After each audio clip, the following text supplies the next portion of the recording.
Oh, Yeah. Hello, everybody, and welcome. This is the Apostate Prophet. I hope you're having a fantastic day. And I hope I'm having a fantastic day too. you can't because you're a cougher. Yeah. Every day you're miserable all day. And we all hope David is having a fantastic day as well, although it's not really possible in his case because he doesn't even know what a fantastic day really is. But yeah, David, how are you doing? Hey, what's up? How you doing? Good, thank you. I'm going to mute you for Powerful. a second. I don't want you to speak. Just kidding. I can mute myself like this. How do you feel after the last conversation that we had on this channel? Oh, when you and Khalil were arguing for a long time. Oh yeah. Yeah, that was cool. That was a good change up because some people like that, right? Some people want to see everyone just go at it. So some people like me, I prefer the nice, calm, rational discussions where you raise your points and I'll respond calmly with my points. But you guys can go ahead and have it out here and there. I didn't even expect it to get this way. I thought we would just be having a very friendly, nice, interesting conversation. We would laugh together and all that. By the way, I did too because Khalil was totally calm and nice in our couple of exchanges. So yeah, I don't know. He must not like you, or you said something to tick him off, or I don't know what's going on with you. Because I mean, I would regard you and me as pretty even in terms of how offensive we are when dealing with Islam. So, he wasn't jumping all over me and like interrupting and stuff like that when he was talking to me, but then he did with you. So yeah, I don't know. It looked like he had a problem with me. I don't know. Yeah, I don't know. Maybe I don't know.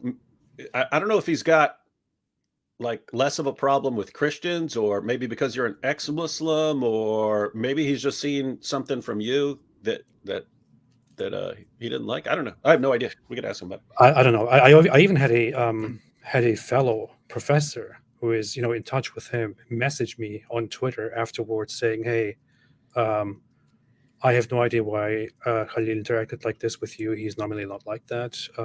But maybe try talking to him again." And I thought, I don't care really anymore. But that was indeed quite strange. Yeah. Maybe he just doesn't like what I have to say. Maybe he doesn't like your face. Probably, or he doesn't like interacting with atheists or like Turkish people. Yeah, Turkish. Maybe he doesn't like your dumb accent. Probably. But yeah. Now, anyway, it's nice. It's nice. It's over now, and it must have been love, but it's over now. Must have been love, but it's over now. Yeah. Anyway, today we are going to respond to Farid Response and one of his friends who was on his channel by the name of Abu Amina Elias, who's actually a convert. And I forgot what his name is Justin Parrott, I think. That's his name. His actual name, Justin Parrott. And he has this website called Abu Amina Elias, where he posts hadiths and stuff like that. Very, very interesting guy. In the name of full disclosure, I did not watch this video. I watched the very beginning, like I don't know, a minute or two or something like that. And then this dude said that Islam abolished slavery, and Farid seemed to agree. And Farid made the most insane claim I've ever. Like, I don't even know. I mean, was he being deceptive, or did he really think? I can't tell because it's so. I've never heard this before. Like, of all the lies and insane, deceptive claims I've heard over the years in order to defend this, I've never even heard this one. And so this is amazing. Like it's. Correct me if I'm wrong, but it sounded like Farid was saying that Muslims can have sex with their Christian and Jewish sex slaves, but not with a pagan sex slave. Like, Oh yeah, yeah, what in yeah. the world? What sources is he reading? I don't even know. So I'm hoping he actually gets to what he's basing this on, because I have no clue what he's talking about. It's also funny that he sits there and nods while this other guy says that Islam abolishes slavery. I mean, he's also the same guy who then listens to Dan and Kikuchu argue for slavery, and he's like, yeah, good job, man. It's that's the wild. puzzle. It's like, why? I mean, if Islam somehow abolished slavery, then when someone like Kikuchu stands up, why do they cheer for him and say, "Wow, great defense of slavery"? Great defense. You have demolished the enemies of Islam by explaining how Islamic slavery is actually good. And it's weird because it's not even something where it's like debatable according to the Muslim sources, like mutta, right? So temporary marriage. You see a prostitute, you want to have sex with the prostitute, you want to pay the prostitute, no problem. Allah gave a halal path to that. You just do temporary marriage. You say you get her to agree, we're going to be married for an hour while I bang you, and I'm going to pay you, and then think of that as dowry or something like that. But it's the same. It's the same thing as prostitution. It's just the halal version of it. But you find in the Muslim sources, no one will dispute that Muhammad allowed it for a while, according to the Sunni sources. But there's a dispute in the Muslim sources about whether Muhammad forbade the practice or whether one of the later Muslim rulers forbade the practice. And you find both of them. So if you were to ask, is mutta allowed today? It would be debatable according to the hadith, right? You could look at it and you could say, okay, this guy, and this guy said that Muhammad forbade it. This guy, and this guy said that Muhammad never forbade it. It was a later Muslim ruler. And so the question is, do you have to obey this later Muslim who said it? When no? And the answer would be not necessarily, because he can't trump something that Allah and Muhammad allowed. And in other words, if Muhammad and Allah say that it's halal, a later Muslim ruler, I mean, he could make people not do it, but it doesn't mean that would be binding on a Muslim today. And so there's stuff like that. But then, like slavery, I'm thinking and not having sex with your pagan captives. Like I can't even think of what he would be referencing from the Muslim sources. Like here's an example. You just brought up the whole temporary marriage muta thing, and when a Muslim tells me this has been abolished, I can normally go into some of the regular known books of Islamic law and confirm that according to the traditional four Muslim schools, it is not allowed. And I can find a confirmation of that specifically, like right here. I mean, I can show it on the screen here. I go to one of the very famous books of Islamic law, which is the Muwatta of Imam Malik ibn Anas, and it has a section here, a very small section on temporary marriage. And it says, it doesn't even comment. It just says that Yahya related to me from Malik, from Ibn Shihab, from Abdullah and Hassan, the sons of Muhammad ibn Ali ibn Abi Talib, from their father, that the Messenger of Allah forbade temporary marriage with women and the flesh of domestic donkeys on the day of Khaybar. And then another one says, cites Umar as saying, if I had witnessed the temporary marriage, I would have ordered stoning and done away with it. That's what he says, for example. And this is the major law book in the Maliki school of Sunni Islam, which is one of the main schools. And you can find similar things in other sources. So I can sit here and I can honestly verify this and say, okay, you know what, fair enough. I actually do find this in your in these sources, but I couldn't find a single thing ever anywhere. And we will talk about this in a little bit when we watch the video, which says, oh, you shall not have sex with your slaves if they are, of this and that religion, and you should ask their permission and stuff like that. But we'll get to that. But by the way, little side note that ties it in with things we've been talking about recently. So yes, you have passages like this, but you also have passages in Bukhari and Muslim where mutta was still allowed after the time of Muhammad, and it was a later Muslim ruler who forbade it. And if you tie it in with what people like Joshua Little were claiming, Joshua Little claims that that Islam after the time of Muhammad was basically regional, and that you ended up with different rulings in different areas of of the domain of Islam. And you could go to one city and muta would be perfectly acceptable, and you could go to another city and muta was not acceptable. And then his claim is that eventually, when they needed this just one Islam and everyone had to be on the same page, these guys from these different areas start fabricating isnads to go earlier and earlier to say that their ruling actually goes back to Muhammad. And then the response is that no, it doesn't go back to Muhammad. It went back to a later caliph or something like that, and so on. So that actually makes sense of why you have these competing claims, giving contradictory statements that are both considered authentic narrations, that are both in Islam's most trusted sources, and yet they say the exact opposite. So, I mean, someone like Fareed should notice, hey, you got a screwed up method if you have these completely contradictory claims in sources using the exact same methodology that you affirm as this gold standard of correct reasoning. Now, wait a minute, David. If we look at the narrators, we find that so-and-so was an unreliable person. You should know this. Oh, because, David, how do you not know this? All right, are you ready to watch the video? It's going to be powerful stuff. I might change my mind on everything. Probably. So there's some discrepancy in the sound levels here. I tried fixing it before we started the video. David actually drew my attention to that, but then it would take too much effort to normalize the sound level of this whole thing. But basically, my voice, they're reacting to my video, and my voice is lower than their voices, and that's just their lack of professionalism. And so AP. Amateur hour is not going to fix it before we watch it. So. Inshallah, yes. With that said, let us begin. Assalamu alaikum wa rahmatullahi wa barakatuh. That was very loud in my ear. Was it very loud to you too? What was that? Shrill. Alhamdulillah, today I'm joined by Abu Amina Ilyas, and we're going to go through Apostate Prophet's video on sex. These are the times where he still used to call me Apostate Prophet, because he wasn't through all of my videos yet. He hadn't established the whole disgust and hate for me yet. So this is from a while back. Yeah, it is. These are his first videos against me that I never reacted to because I thought they were very dumb.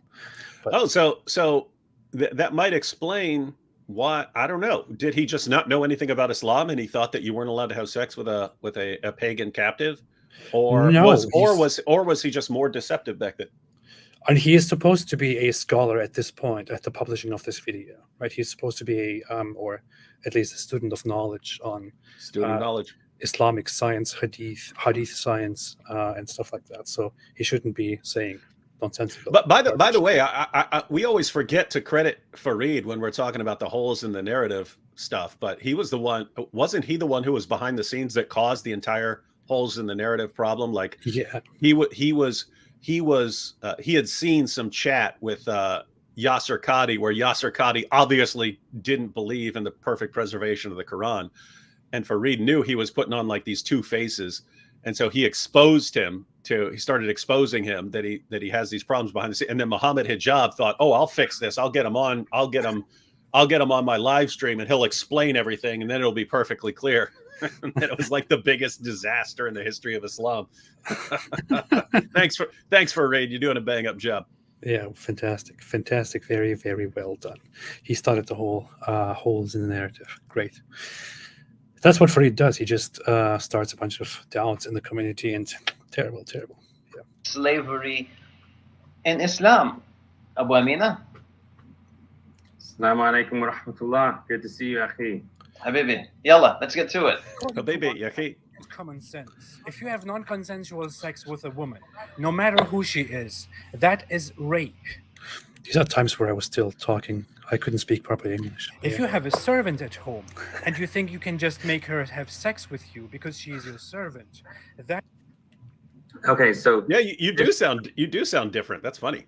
I know. It's not even that long ago. It's just a few years ago. Anyway, it is 5 years ago or something like that. I don't know.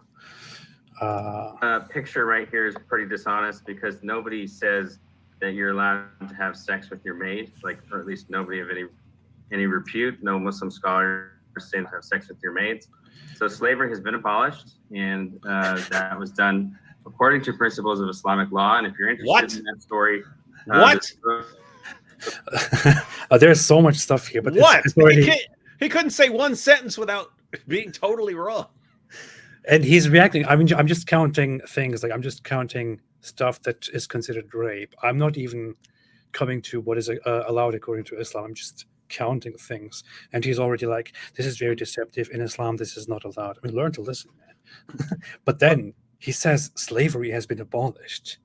He said, according to Islamic principles. Guys, don't know how to break this to you. Saudi Arabia didn't abolish slavery until 1962 because of the UN and John F. Kennedy. And up until then, and the reason John F. Kennedy told him to do it and told him to get in line with the UN is Saudi leaders were actually showing up to the U.S. for discussions with U.S. leaders, and they were bringing African slaves with them. They were bringing their African slaves with them for discussions. And so people are shocked that these Saudi leaders are showing up with African slaves. They're like, hey, what's going on there? And then John F. Kennedy told them to end that practice, or they're going to have some serious problems. And by that time, the UN had already put out stuff on human rights and so on, abolishing slavery. And Saudi Arabia decided to get on board with the rest of the world. And we ask our friend here, how did it happen? Oh, they were just reading the Muslim sources, and they said, you know what? Slavery's wrong. It's just ridiculous.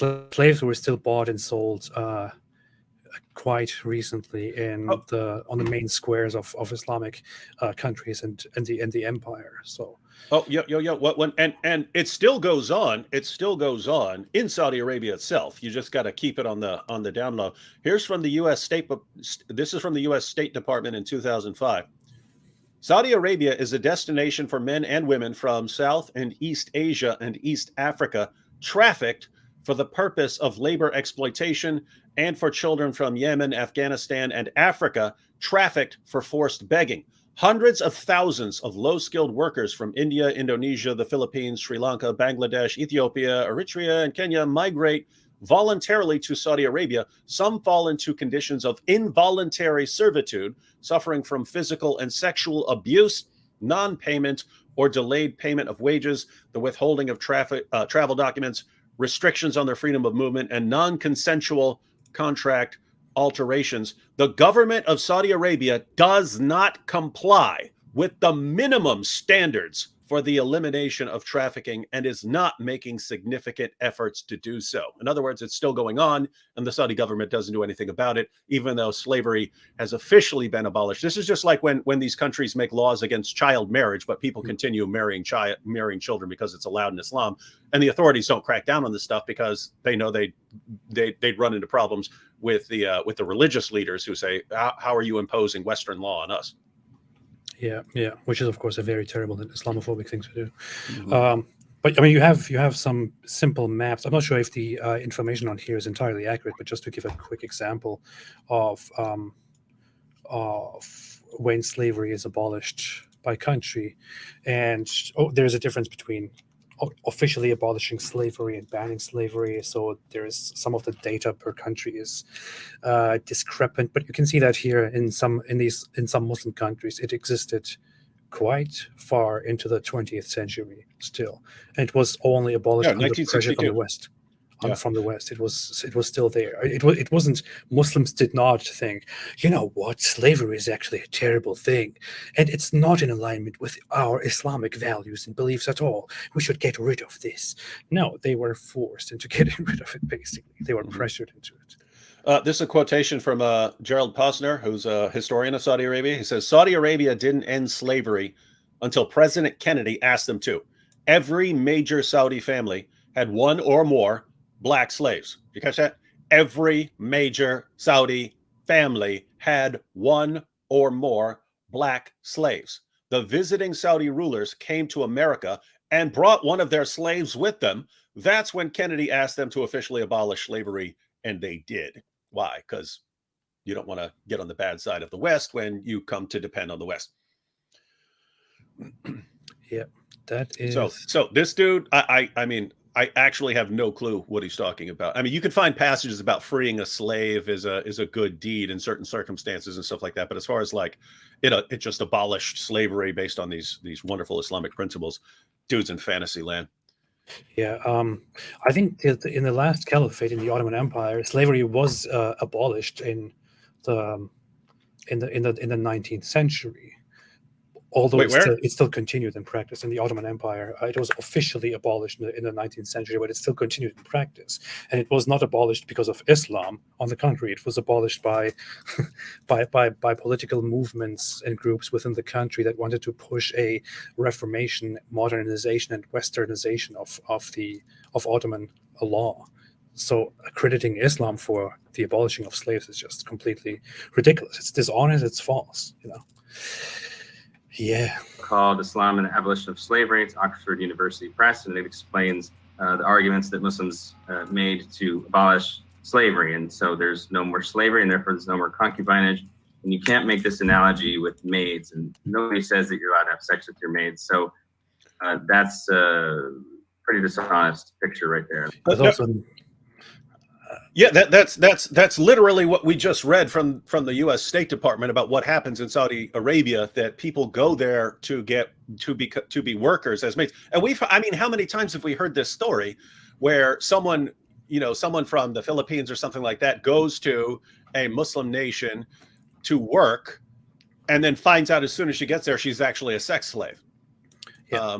Heard that over and over and over again. The Saudi government, what do? Unless there's international pressure, they look the other way. They just don't care. Why? Because they know that, I mean, they think it's fine with Islam. Yeah.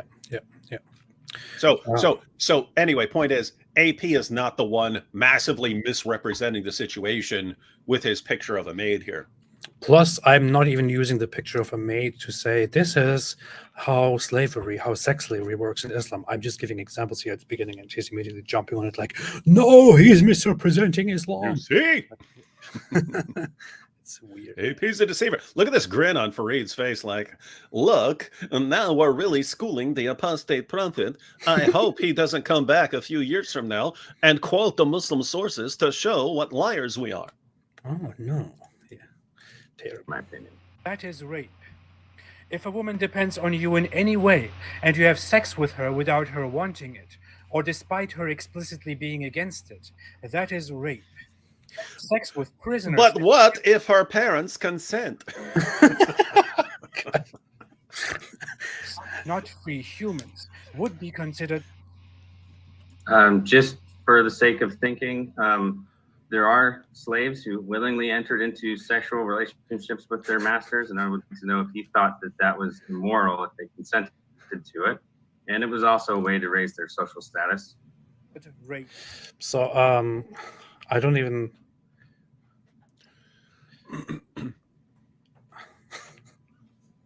Whatever. So there. He's. Now I don't even understand what he's talking about, because on the one hand he's saying Islam abolished slavery, but on the other hand he's saying yes, there were female slaves who willingly had sex with their masters. They were really turned on by their masters. This is one of those things, you are having a discussion here about something serious, and then somebody suddenly raises a thought, and everybody stops talking, looks at that person, nobody says anything, and then they just move on with the conversation. Yeah. This is one of those moments. Yeah. I do want to say he is correct in the sense of a woman could see this as a way of improving her social status, in the sense that if your people have been conquered and you want to actually marry someone, you could say, okay, then I'm not going to be Muhammad had wives that were like that, but the idea that that's all that Islam allows. That the woman has to consent and so on. Yeah, we're about to see some problems with that one, sport. Yeah. Victor said, "Damn, AP's voice was smooth before he began to smoke." You're completely getting it wrong. At the time of making this video, I used to vape like 24/7, and after smoking for many years, actually, as of today, I have quit smoking. I quit smoking 4 years ago or so. So, bravo! Yeah, I used to. Gosh, was it that long ago? Because I used to remember, like, we'd be about to go live, and you'd be catching a few puffs off. Oh yeah. Okay, let's. You ready, David? You ready? I'm about to click live. Yeah, I used to way back then. And one day I realized, when I was actually under the influence of different stuff, I realized I was wheezing a lot while I'm breathing, and then I thought to myself, That was the what in crack? the world am I doing to myself? No, Yeah, I was dude. on Crystal on some- meth. You got to stay off that crystal meth stuff, man. I No, know no. it might help you during the live stream if you get real high pitch. No, I was on marijuana, which is very relatively innocent. But it was then that I realized I'm wheezing all the time when I'm breathing. Why am I doing this to myself? I will now stop. And then I threw everything away and actually quit. So that's funny. Just a quick side note. Get your facts straight, Victor. Let's go on. When we talk about female slaves and captives of war, ISIS released a disgusting, horrible pamphlet in 2000. So I just wanted to say here, I'm also disgusted by ISIS, and so are the vast majority of Muslims across the world. If you just Google ISIS popularity polls, you'll find Pew and you'll find others.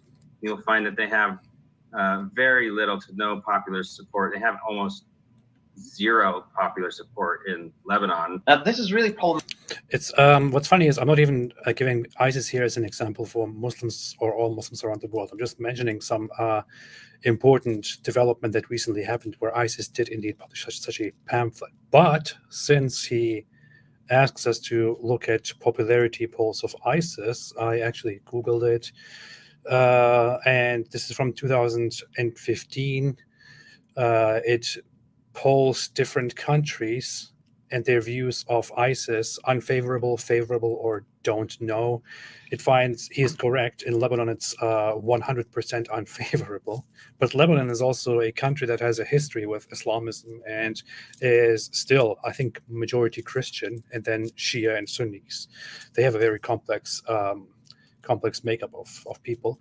But then the other countries, you actually find some, you find that even in Turkey, only 73% say unfavorable. And at that time in Turkey, everybody knew what ISIS is. 8% Yeah, that was one of the main areas. If you wanted to get to the Islamic State, lots of people go through Turkey. Yeah. You'd fly into Turkey and then travel to go join the Islamic State. You have Jordan, 94% unfavorable. Nice. Palestinians, 84%. Nice. Because ISIS was against their struggles too. Nigeria, 14% favorable, 66% unfavorable. This is just Muslims. Malaysia, Senegal, you have Pakistan here. I wonder why he didn't mention Pakistan, which had 28% unfavorable, 9% favorable, 62% no opinion. I don't know. I wonder why he didn't mention all of these things and immediately went to Lebanon, which he would normally never cite as a country, to give an example on how people view Islam. So very, very interesting stuff. But yeah, no, I agree. ISIS is not very, very popular. And by the way, notice, some of these places, Lebanon, Jordan, they're pretty close. They're pretty close to ISIS. Yeah. These, in other words, it doesn't have to be. We think ISIS is really misrepresenting Islam with their view that you can take sex slaves as you can use your captives as sex slaves. It's not that. They could be horrified at certain things, but a lot of these people are also going to be. We do not want to be controlled by these people, right?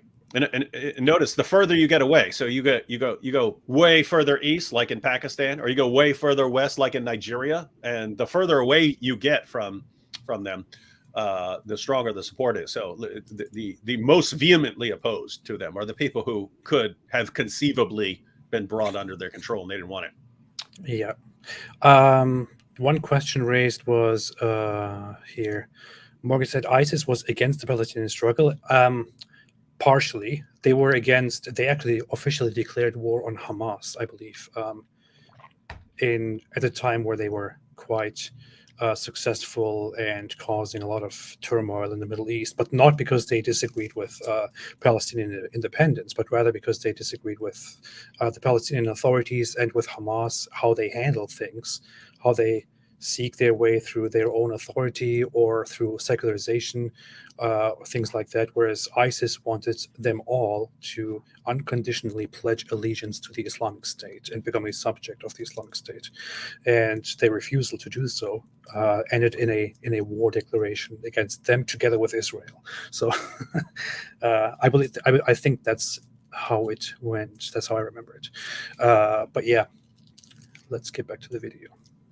But by the way, it is always interesting how, in their defense of, because notice what if you say, hey, if you want an idea of how sex slavery works, look at ISIS, and then but lots of people don't like ISIS.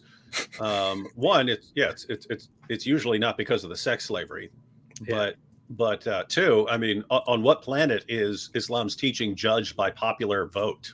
You know what I mean?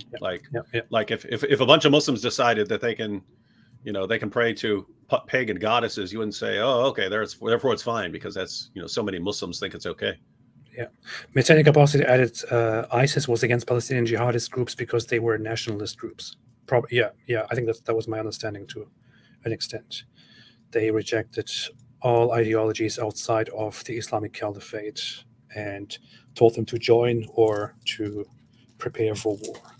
They were quite delusional, man. Like, really strange coming from Ridvan playing the ISIS card here, because first of all, the vast majority of scholarship believe that it is haram for one to have intercourse with a Yazidi in the first place. Where is he getting that from?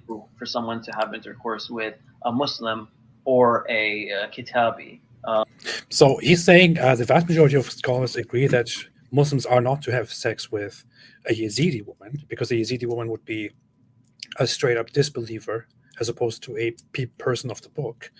And I never heard this before I watched this video. So yeah, if he had said Mary, I would know what he's talking about. But the idea that you can't have sex with a pagan sex slave, what in the world? Yeah, so I'm really curious, Farid. You make a claim here, and I would really like to see sources. You say vast majority of scholars. Which scholars? I looked up some sources, looked up some of the essential fiqh books. I couldn't find a single source in there which says that it is impermissible to have sex with a sex slave that is of a faith not accepted under Islam or people of the book. So I don't see any such thing anywhere, and I'm really curious. Maybe I don't know this. Although I remember that people in the comment section were also asking him where he got this from. So I'm really curious. Where is this from, Farid? Yeah, I'd like to see that too, because I mean, right now I have to, because it's Farid, I have to think he's making it up. But if we're actually wrong about this, but notice he's saying scholars. One, we'd first have to hear from these scholars, and two, we'd have to see what in the world this is even based on. Yeah. So you'd like to show us from the Muslim sources, and we'll do that at some point. We'll during this live stream we'll take a look at some Muslim sources, Quran and Hadith. I mean, I went through some of the scholars, the ones that I have, and I went to the Muwatta of Malik, as I mentioned it earlier, Ibn Hazm. I went through Hanbali books, Hanafi books. I couldn't find a single scholar saying this is forbidden. They were just explaining how you can have sex with your slave, and that's it. No single source I could find that says this specific thing is forbidden. So yeah, I'm really curious, Farid. Mm-hmm. What's up with that? A Jew or a Christian. So that's the first thing. However, they weren't consistent enough, ISIS, in that they were not consistent in the way they treated Yazidis, because they treated them as mushrikeen, as non-dhimmis when it came to going to war with them. However, they treated them as dhimmis when it came to having intercourse with them. So there are these clear double standards here. Look, notice everything he just said was predicated on his claim that you can't have sex with a pagan or a polytheist or something like that. Basically non-Muslim, non-Christian, non-Jew. And he's just saying that's what ISIS is inconsistent about. They think you can go to war with them as if they're pagans, but then they think you're allowed to sleep with them, not realizing that they're pagans. It's like, wait, we're still confused on where you're getting this from, Fareed. Because if put it this way, if ISIS was confused about whether they're allowed to have sex with these pagans, so were Muhammad's companions right up until the end, and for many centuries to come, all the way and down to the present. Interesting. Also, his whole claim that I mean, a lot of it is very foggy, and that's usually what happens when we talk about Islamic law. But it wasn't even in Islamic history. It wasn't even a clear cut. This group is a group of people of the book, and this group is not. Therefore, we cannot accept this group under any circumstances. Like when the Muslims went to conquer India, they did not regard the Hindus initially as acceptable people of the book, because they were not considered acceptable as Dhimma. They did not have the adherence to a belief in one God, nor did they have a book that is supposed to be a revelation by God. So, but they did not know what to do with them. But they can't also go and just slaughter all of the whole Hindu population. That would be impossible for them to do. So they did start treating the Hindus as a Dhimmi population. Yeah, one of the Muslim rulers just said, okay, now we're including them with Jews and Christians as as people who can be dhimmis. Yeah, because the opposite just doesn't work. They did the same thing with other groups, like the Zoroastrians. Zoroastrians are not monotheistic in the Islamic sense or the Abrahamic sense, and they don't have a revealed book in the same sense. They did not treat them initially as dhimmis, but later on they did, and so yeah, there's a lot of it's all quite vague. But I'm pretty sure if you asked ISIS on whether it's okay to have sex with non-Kitabi slaves or not, they will probably tell you it doesn't matter. It doesn't matter at all. They can be whatever they want. We will kill their husbands and we will take them as sex slaves. Yeah, and that's why we would love to see Fareed's sources on this, because I mean, if he's got some information, if he's got a source we do not know about, and he's got this source in his back pocket. Meanwhile, these guys are running around raping captives and so on. Dude, if you know how to abolish this with your great knowledge of Islam, how about sharing the source instead of keeping it all? Scholars say.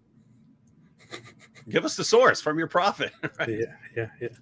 And later in a little bit, I can leave some of the talking to, and I can look up a few sources for what scholars actually say about sex slavery. That should be very interesting. And we can also go to the Quran and the Hadith, see what they say. Of course, that's always the number one thing to do.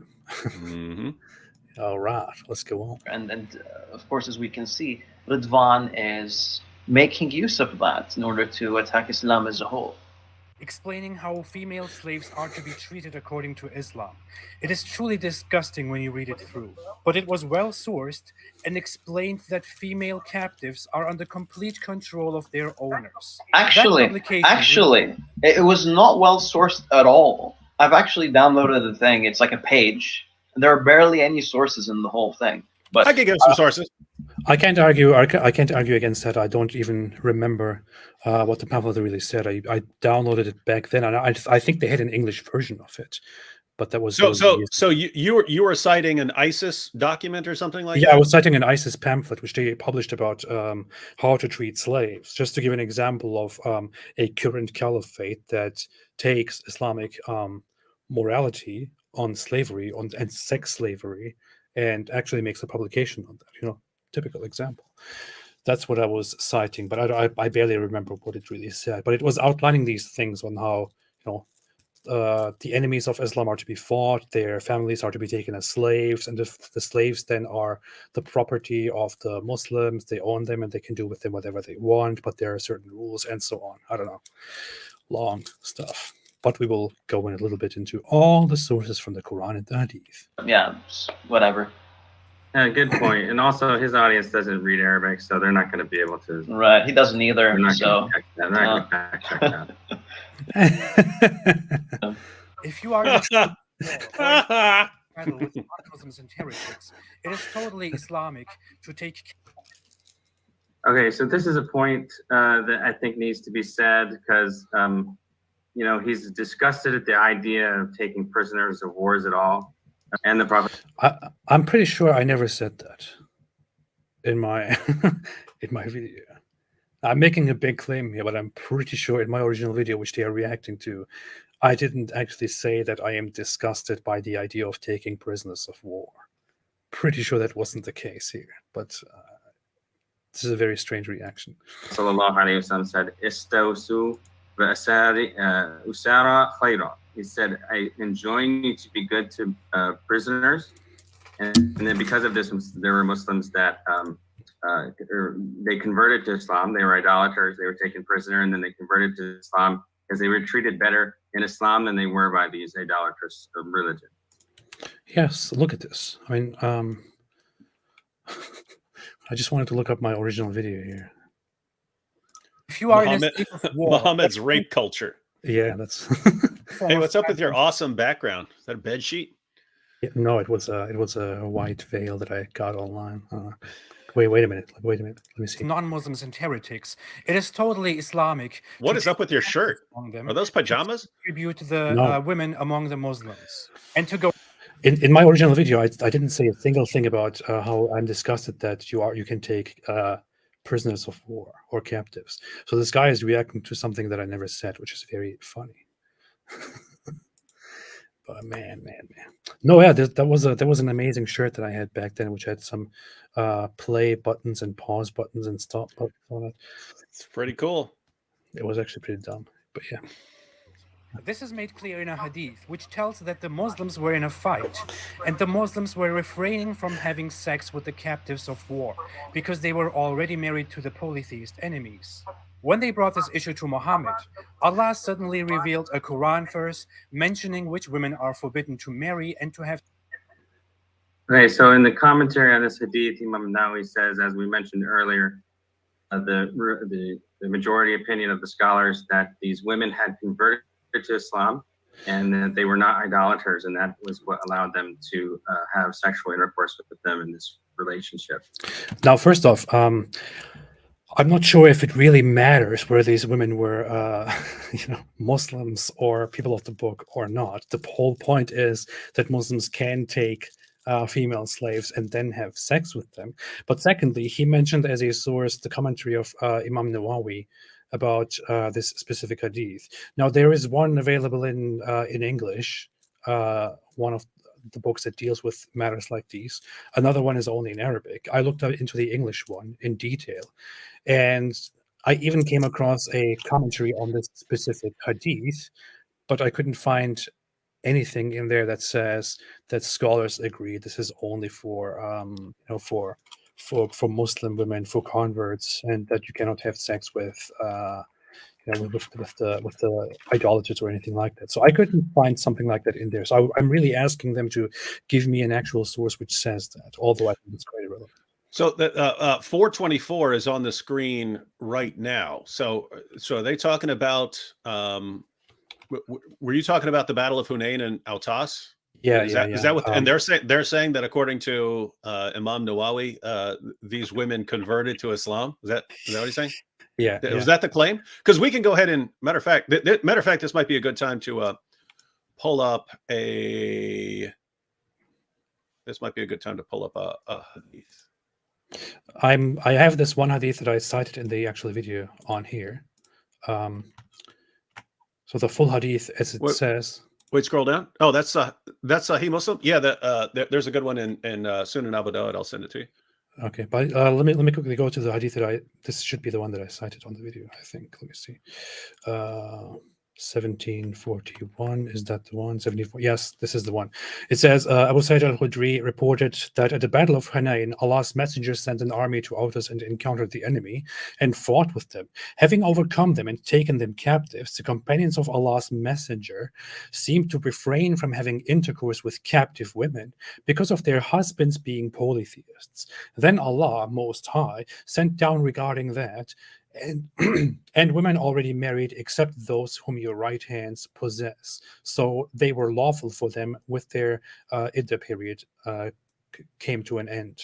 It's interesting. The iddah for a captive was actually different, and I would say that the comments on the iddah for a captive being one menstrual cycle sort of calls into question, because it's different rules for Muslim women who are getting divorced. So this is the one that you just sent me. What does this say? Yeah, so it's a parallel in Abu Dawud. Abu Sa'id al-Khudri said the Apostle of Allah sent a military expedition to Autos on the occasion of the Battle of Hunayn. So so everyone can get the time frame in their minds, this is shortly after Muhammad conquered Mecca. So Muhammad and his followers conquer Mecca. There were some pagan tribes that were constantly at odds with the Meccans, and actually pretty smart strategic move. Muhammad decides to go fight the enemies, some of the enemies of the Meccans, right? To sort of that would help solidify his, the respect for him in their eyes. These tribes had an interesting war tactic in that they would bring their wives and kids with them to battle to prevent anyone from retreating. In other words, they'd show up to the battle with their wives and kids behind them, knowing that if they get scared and run, their wives and kids are going to be taken captives. But the Muslims won, and then took the women captive, and I believe they enslaved I think around 6,000 people because of this battle. So Muslims fight. Nice. They take around 6,000 people captive. Now, in previous battles, they already knew they're allowed to take women as their sex slaves.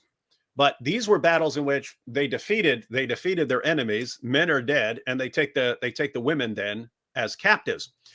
In this situation, they actually, because the men were there, they took the men and the women captive. And so Muhammad's followers started thinking, wait a minute, these women are still married. They're married to polytheists.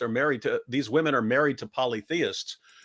So this is a situation where this isn't about them being polytheist. It's about them having polytheist husbands who were still their husbands, right? So wait a minute, isn't this adultery? That's the concern here. The concern here is these women are married to pagan husbands, i.e. they're married. Since they're married, this isn't a normal situation where we killed all the men and we took some women captive, and we know that we can have them as now. These are married women. So let's go ahead and check this out. So Apostle of Allah sent a military expedition to Autos on the occasion of the Battle of Hunayn. They met their enemy and fought with them. They defeated them and took them captives. So they took captives their enemies, so the men. Some of the companions of the Apostle of Allah were reluctant to have relations with the female captives because of their pagan husbands. These ladies are married. So Allah the Exalted sent down the Quranic verse, and also married women are forbidden unto you, save those captives whom your right hand possess. That this is to say that they are lawful for them when they complete their waiting period. So, hey, Muhammad, we need to ask you, are we allowed to have sex with these women who are still married to pagans? And the revelation in response is, yes, married women in general are forbidden to you unless you've captured them. So this is saying, yeah, go ahead and have sex with these slave girls that you just captured, these married slave girls. And somehow our friends are reading this and saying, oh, yeah, these women must have converted to Islam, embraced Islam, their hearts melted, and then what? Then there were sex slaves? I don't know. Muslim women sex slaves? I'm still looking at the commentary by Imam Nawawi, and I can't find any such thing here. So it's very, very puzzling to me. Please, guys, Fareed and the other guy, give me the direct quote where it says that. I would really appreciate that. Thank you. But yeah, and also quickly a reference to the Quran here. The Quran, apparently Allah sends down in this moment from his eternal speech this specific verse which says, and also prohibited to you are all married women except those your right hands possess. This is the decree of Allah upon you, and lawful to you are blah, blah, blah, blah, blah, blah, blah. So all married women except those your right hands possess, which means except slaves whom you own, whom you possess. So it in any hadith or in the Quran say that these have to be Muslims or anything like that. It just says married women except slaves. So if you have slaves, even if they are married, they are lawful to you. Let's go ahead and check out, since you just brought up the Quran. I just sent you 2 more passages which say similar things. There's also Surah 33 verse 50 where Muhammad specifically is told that he can have sex with his slave girls. But oh wait, you said 70, not 7. Yeah. 70, 22. Yeah, it's going to be hard to read because it's a bunch of short verses. Matter of fact, let me just I will just read it for everyone because it's a bunch of short verses, and you apparently have a problem just pulling up an entire passage instead of one little verse at a time. Why? Because it's amateur hour. Here, man. Here, you have it. Except Okay, the observers of prayer. Okay. Except the observers of prayer, those who are constant in their prayer, and those within whose wealth is a known right, for the petitioner and the deprived, and those who believe in the day of recompense, and those who are fearful of the punishment of their Lord. Indeed, the punishment of the Lord is not that from which one is safe. And those who guard their private parts, talking about good Muslims, those who guard their private parts, except from their wives or those their right hands possess. For indeed, they are not to be blamed. So notice you've got as far as guarding your private parts, it's except for your wives or those your right hands possess. So there's 2 categories of people you're allowed to have sex with: your captives and your wives. Yeah. And that's the Quran. It doesn't say your wives and your captives who are Muslims or people of the book or something like that. That would have made no sense to them. And in these other 2 verses, it says pretty much the same thing. Those who guard their private parts except from their wives or those their right hand possess. Yeah. Yeah. That's it. You're slaves. This is Islam, bro. Of war, because they were already married to the polytheist enemies. When they brought this issue to Muhammad, Allah suddenly revealed a Quran verse mentioning which women are forbidden to marry and to have. Okay, so in the commentary on this hadith, Imam Nawawi says, as we mentioned earlier, the majority opinion of the scholars that these women had converted to Islam and that they were not idolaters, and that was what allowed them to have sexual intercourse with them in this relationship. First off, again, entirely irrelevant.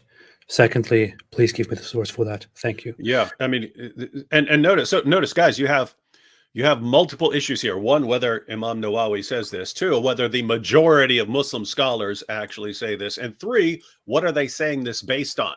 Right? What's the source that say all these polytheist women, as soon as they saw the Muslims approaching, they converted to Islam and really were sick of their pagan husbands, and they wanted as Muhammad Hijab would say, that deep down they wanted the men to come in and rape them.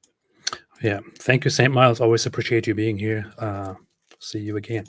But yeah, so it's such a weird objection to make. The women are captured as prisoners of war, and they think, oh, we will be better off if we just convert to Islam now that we are captives. So they are turned into Muslims, and then the guys have sex with them. So that is their excuse. If we even grant that they are actually telling the truth, how in the world does it make things different? And by the way, notice I have to regard their entire explanation as like beyond ridiculous and absurd, right? If these women suddenly converted to Islam after the Battle of Al-Tas, right? These women suddenly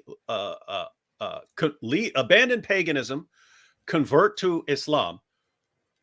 Are Muslim men allowed are they allowed to divorce their husbands? Yes, that would be considered automatic. If a woman is going to convert to Islam, then she would have to divorce her polytheist husband. And so what would the question even be to Muhammad?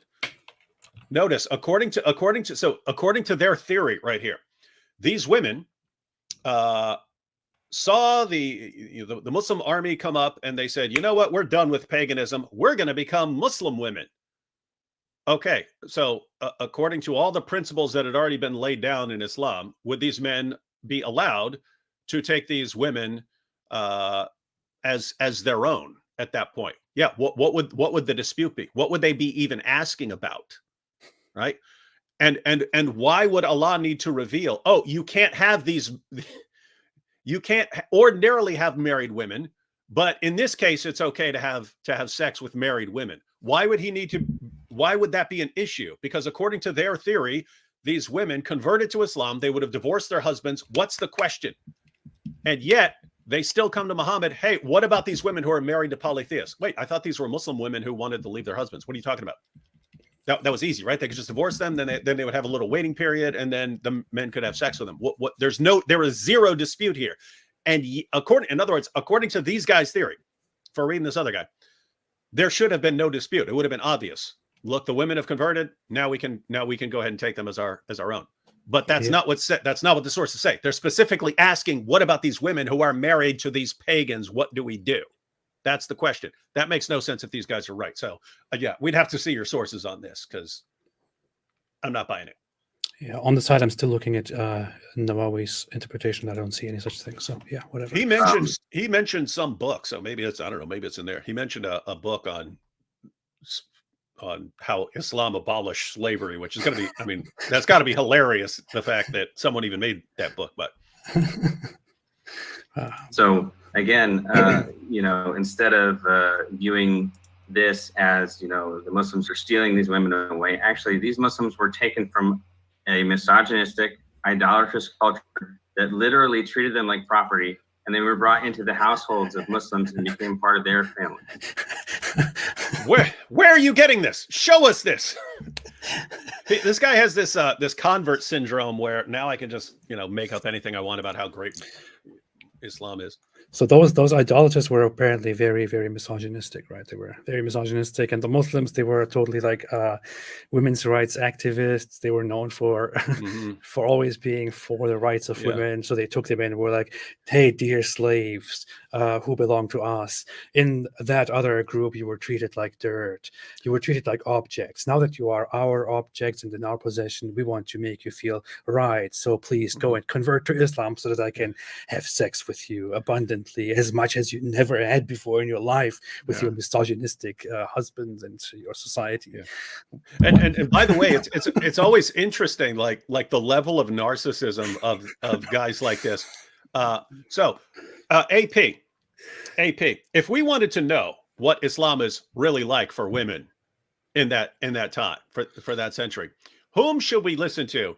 This guy who read some book that is obviously insane by Islamic standards, or Aisha, who actually said that she had not seen any woman suffering as much as Muslim women. Right? Obviously, this guy. That's Sahih al-Bukhari. Aisha said, I have not seen any woman suffering as much as Muslim women. What was she talking about?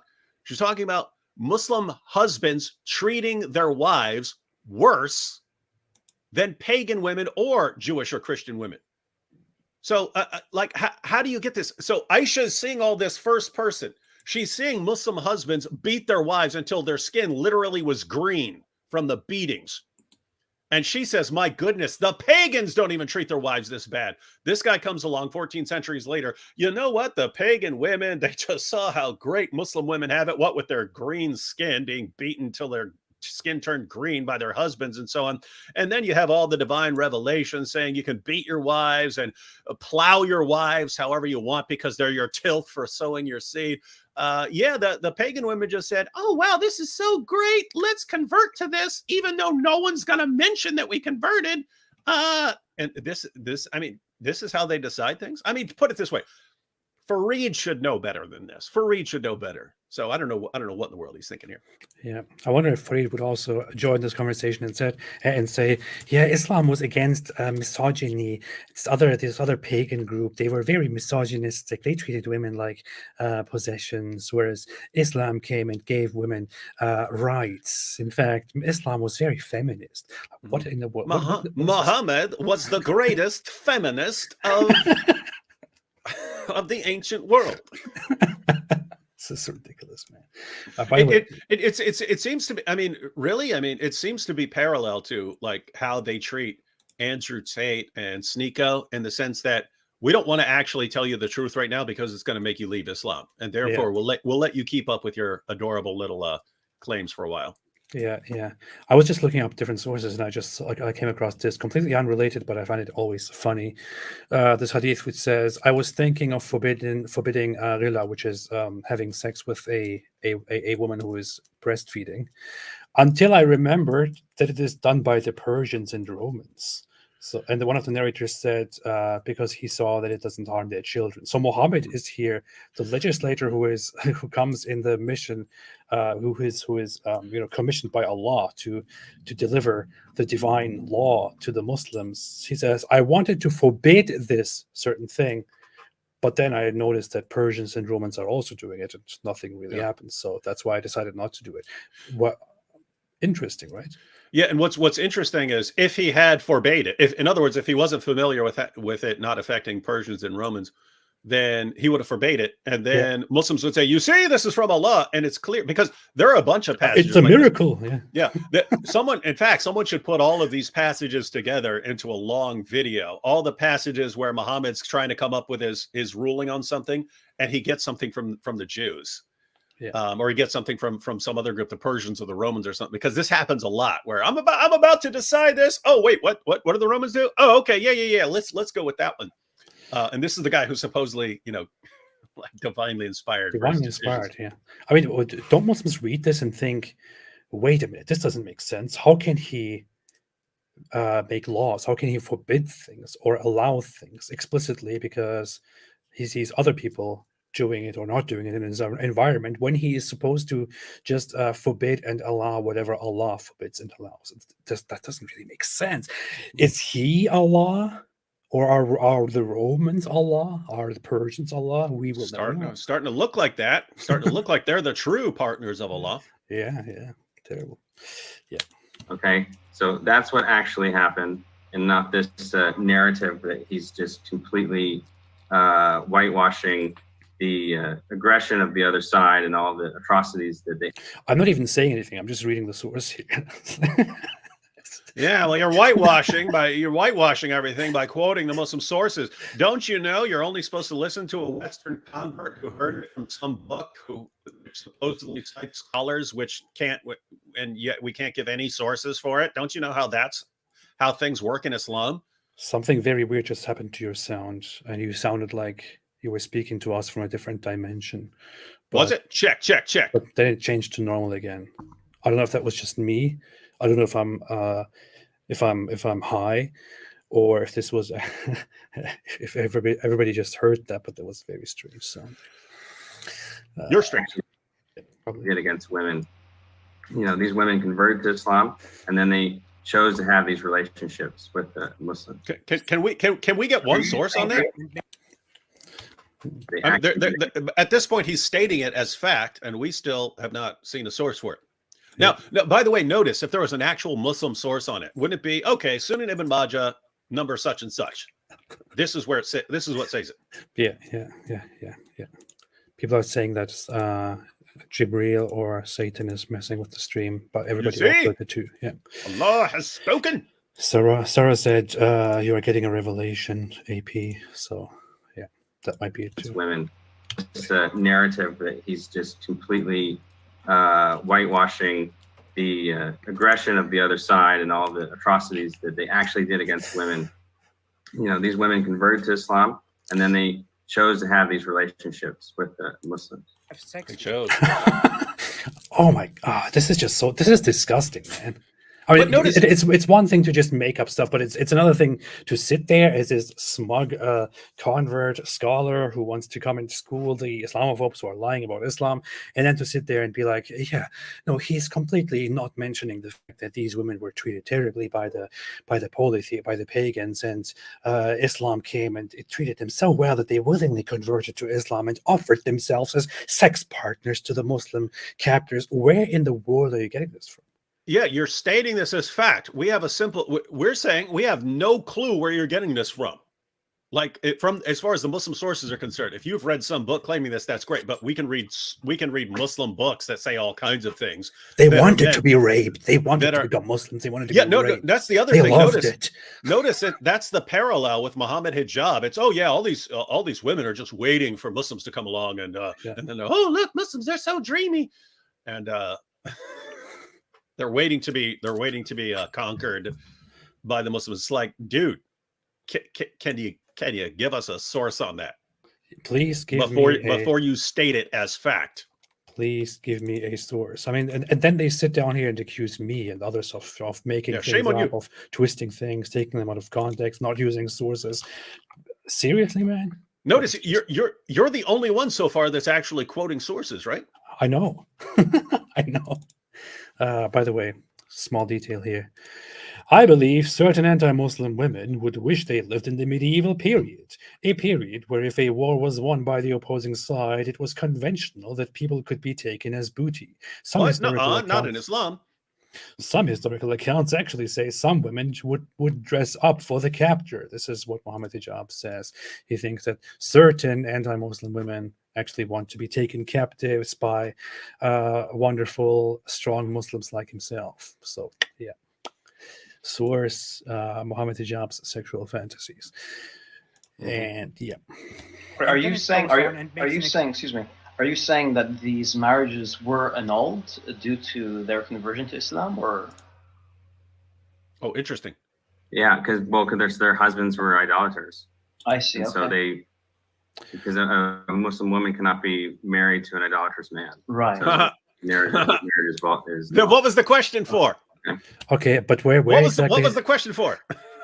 Do you see what I'm saying? It makes what he just said makes no sense. They're specifically coming and asking, "Hey, are we allowed to have sex with these women who are married to pagans?" And Allah's response, which totally contradicts what this dude just said, yes, you can have Muslim women as your sex slave. I mean, you can have women as your sex slave, not ordinarily, not if they're married, but yes, in this case, you can have married women become your sex slaves. Why? I mean, if Allah is saying, yes, you can have sex with these married women, and he's saying, no, their marriages were annulled. What's the question for, and what's Allah talking about? Allah says you can have sex with the married women. These guys are saying, no, that the marriages were annulled. And notice, I mean, it is very clear, no matter who you are, no matter what you believe in, no matter what you think about, I mean, it's very, very clear that this guy here is twisting things and talking complete trash, because the hadith is here. He's commenting on this hadith. The hadith is here. It says that they got captives in this war. The Muslims came to, some of the companions of Apostle of Allah were reluctant to have relations with the female captives because of their pagan husbands. So Allah, the Exalted, sent down the Quranic verse, and all married women are forbidden unto you, save those, except those whom your right hand possess. So they are still married. They're To married. their polytheistic husbands. But Allah is making an exception here and saying they are your slaves. Even if they are still married, you can have sex with them. But here is this convert guy who was saying, yeah, no, what this was actually about is their marriages were no longer valid because they converted to Islam. Although no source says this, but I know this because somebody wrote a book about it once. And through their conversion to Islam, their marriages were annulled, so they were no longer married. Therefore, they could have sex. What are you talking about? And why in the name of common sense is Fareed agreeing with this dude? Again, Because he's an idiot, because he just wants to agree with whatever his sidekick, whoever it is, says, whatever they say. He's dishonest. yeah. So, by the way, does everyone understand what we're saying about this making no sense? He's saying these women, once the Muslim army approached, the women said, "Oh, we're so sick of how abusive these guys are. We want this new feminist religion that supports us. And so we're going to convert to this wonderful feminist religion of Islam." And so their marriages are completely annulled because now they're Muslim women. The marriages are annulled, and now they can go be with Muslim men. That's all. That should all be straightforward. And yet, the question that Muhammad's followers actually run up to Muhammad to ask is, hey, what about these women who are married to pagans? What are we supposed to do with them? And Allah's response is, of course you can have sex with these married women. Okay. So they're married. How have their marriages been annulled if this guy's right? I still don't understand why those people were asking Muhammad when they could have just asked this guy here. Yeah, it should have asked him. They should have asked him. So he already knows more than Allah, because Allah said they're married, but this guy knows they weren't. He knows more than Muhammad, because Muhammad responded by quoting the Quran, and he knows more than Aisha, because he knows, Aisha said that Muslim women were treated worse than pagan women, but he says no. The Muslim women were treated so well in their feminist religion that pagan women are just converting by the tons. Pagan women are converting to Islam so they can get in on this feminist religion. It's like how delusional can you possibly be? That makes complete sense. Yeah. No, that's fantastic. It's a fantastic understanding of Islam by this guy. Powerful. Trust him. As a side note, the term used here, I feel like Farid's face already is like he's not entirely comfortable with what is going on here, but he's just going along with it anyway. Yeah, Farid's like, I certainly hope only my followers watch this, and that David Wood and the apostate prophet do not eventually go through this and expose what liars I am.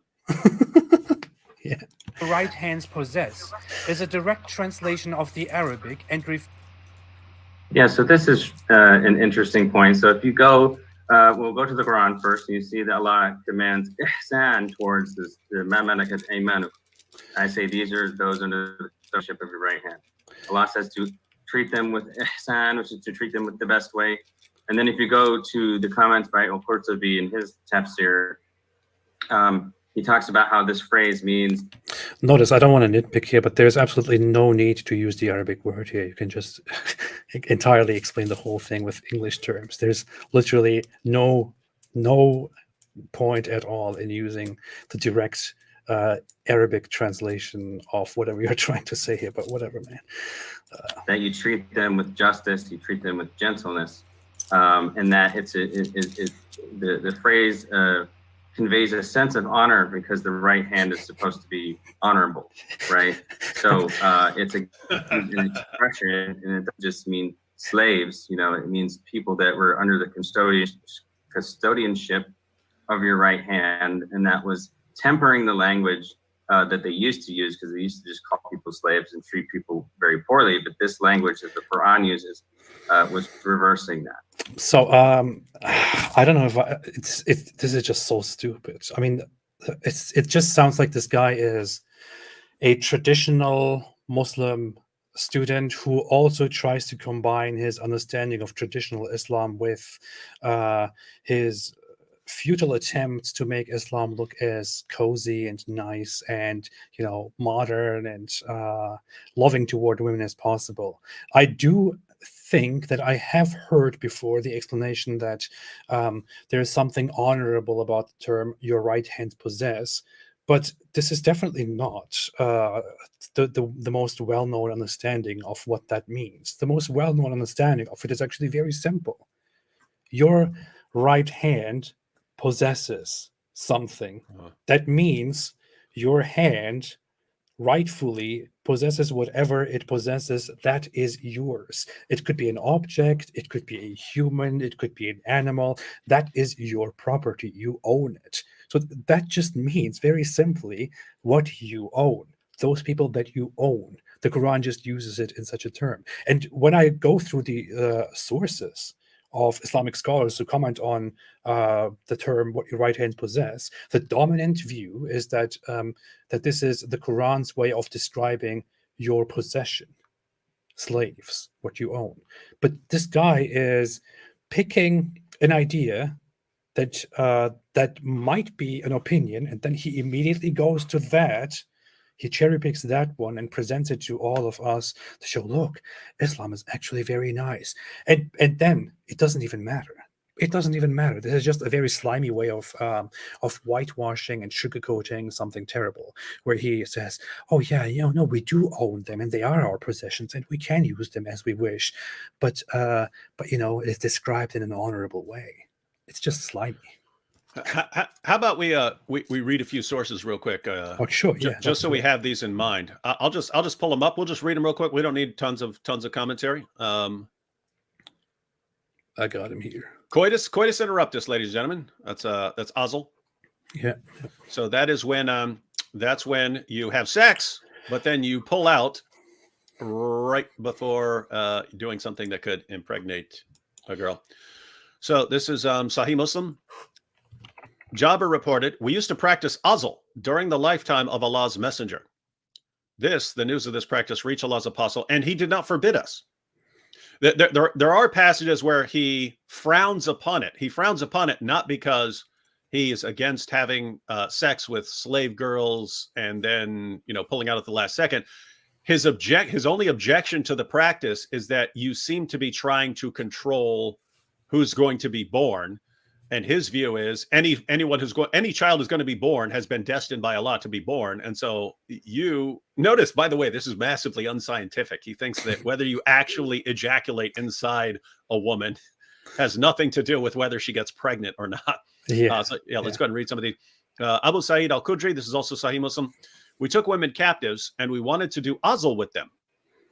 We then asked Allah's messenger about it, and he said to us, verily you do it, verily you do it, verily you do it. But the soul which has to be born until the day of judgment must be born. So you are not actually stopping someone from being born if Allah destines a person to be born. Yeah. I just want to quickly say, I am one of those people who is always annoyed by describing very easily understood things in Latin terms, in words that nobody uses. It's just you could say pulling out. Yeah, so this is basically just talking about pulling out. Coitus interruptus literally means interrupting sexual intercourse, right? I think that's what it means. And azl, that's basically the same thing. But this is just talking about. So the Muslims come, they have captives, they have sex with them, but then they pull out because they don't want they don't want children to result from these sexual interactions. And they say, "Hey, we are doing this. What do you think about this?" And he says, "You could pull out, or you could not pull out, but it does not matter because Allah decreed that a soul would be born into this world, and if Allah has decreed it, then it will be born even if you pull out." Don't ask me how; it just happens. Yeah. I put up a couple more passages to you there in the chat. We can glance at these real quick, but this will help people understand. This should help everyone understand our confusion upon hearing what our Muslim friends here are talking about. I am confusion. Let me open the other one here. too, and then we will read all of them here. First, that's what this one. All right, so Sunan Abu Dawud, narrated Abu Sa'id al-Khudri, a man said, Messenger of Allah, I have a slave girl, and I withdraw the penis from her while having intercourse, and I dislike that she becomes pregnant. So he doesn't want her to become pregnant. And you can see why in some of these sources, these guys want to have sex with girls, especially ones they capture, and then want to sell them later on. And so they don't want them to become pregnant. I intend by intercourse what the men intend by it. Notice he doesn't want her to become pregnant. I intend what men intend by it. In other words, I want to have sex with her, but I don't want her to get pregnant. The Jews say that withdrawing the penis is burying the living girls on a small scale. He, the prophet, said, the Jews told a lie. If Allah intends to create it, you cannot turn it away. So we've talked in previous episodes about the practice of, if you had a daughter and you didn't want to take care of a daughter, you wanted sons, you just throw the daughter out to die. And Muhammad condemned this. And so people are pointing out that, hey, if you pull out your penis while having sex and you ejaculate on the ground, it's like you're doing it. It's like you're throwing away the girls on a small scale. It's like a small scale, right? Yeah. And Muhammad says, no, if Allah intends to create it, you cannot turn it away. That is funny. Interesting stuff. All right, so what do we have now? We have Sunan ibn Majah. It's narrated that Jabir said, a man from among the Ansar came to the Prophet and said, O Messenger of Allah, I have a slave girl. Should I do azl, coitus interruptus, with her? He said, whatever is decreed for her shall come to her. He, the Ansari, came to him on later on and said, the slave girl has become pregnant. So he's practicing azl. She gets pregnant anyway. The Prophet said, nothing is decreed for a person, but it will surely come to pass. Or maybe he didn't practice azl because Muhammad said it has no effect on whether she gets pregnant, and then she got pregnant. Yeah. Anyway, the takeaway point here is azl is allowed. This guy's having sex with his slave girl. And why do they practice azl? Because they don't want the girls to get pregnant, because they want to sell them later. By the way, legends say that even if you look at a woman that you are together with, she could get pregnant because when Allah decrees it, then it happens. Mm-hmm. Yeah, so it's required. Two more real quick. Sahih, this is another one from Sahih Muslim. Jabir man came and said, I have a slave girl who is our servant and she carries water for us and I have intercourse with her, but I do not want her to conceive. He said, practice azl if you so like, but what is decreed for her will come about. The person stayed back for some time and then came and said, the girl has become pregnant, whereupon he said, I told you what was decreed for her would come to her. Muslim pull-out games is so weak. Allah can make a baby even when you pull out. Yeah. All right, one more here. Abu Surma said to Abu Sa'id al-Qadri, oh, Abu Sa'id, did you hear Allah's messenger mentioning al-Azl? He said, yes, and added, we went out with Allah's messenger on the expedition to Bil Mustalik, Bani al-Mustalik, and took captive some excellent Arab women, these are pagans, and we desired them, for we were suffering from the absence of our wives. But at the same time, we also desired ransom for them. You catch it, ladies and gentlemen? We want to have sex with these women. We are not taking them as our wives. We're just absent from our wives. We want to get paid for these women to go back to their tribe. We want money, but we want to have sex with them now. So they are intending to ransom these women. They're intending to give them back, to sell them back. But we decided to have sexual intercourse with them, but by practicing azl, withdrawing the male sexual organ before emission of semen to avoid conception. But we said we are doing an act, whereas Allah's messenger is amongst us. Why not ask him? So we asked Allah's messenger, and he said, it does not matter if you do not do it, pulling out. For every soul that is to be born up to the day of resurrection will be born. Notice, these are guys, they captured pagan women. They're having sex with the pagan women, but they want to sell the pagan women back. Wait, I thought these women, well, maybe these women were converts. They saw the power of the Muslim men and they wanted to convert. Why are you giving them back to their pagan tribe then, if these women had converted? And they asked Muhammad, hey, what about having sex with them while pulling our penises out so we don't get them pregnant, so we can, have sex with them for a while and then sell them back?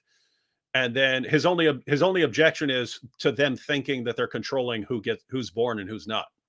There's no, what are you talking about? You're not allowed to have sex with women. You're not allowed to have sex with, these are pagan women. And 14 centuries from now, Farid and this other dude are going to say this isn't allowed in Islam. And you know that they define Islam, not Allah and me. And this is like insane. These passages, I just pulled up a handful of them. We went through them. These passages are all over the hadiths.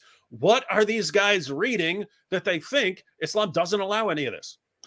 Well, Farid and his friend know best. So there's that. They certainly do.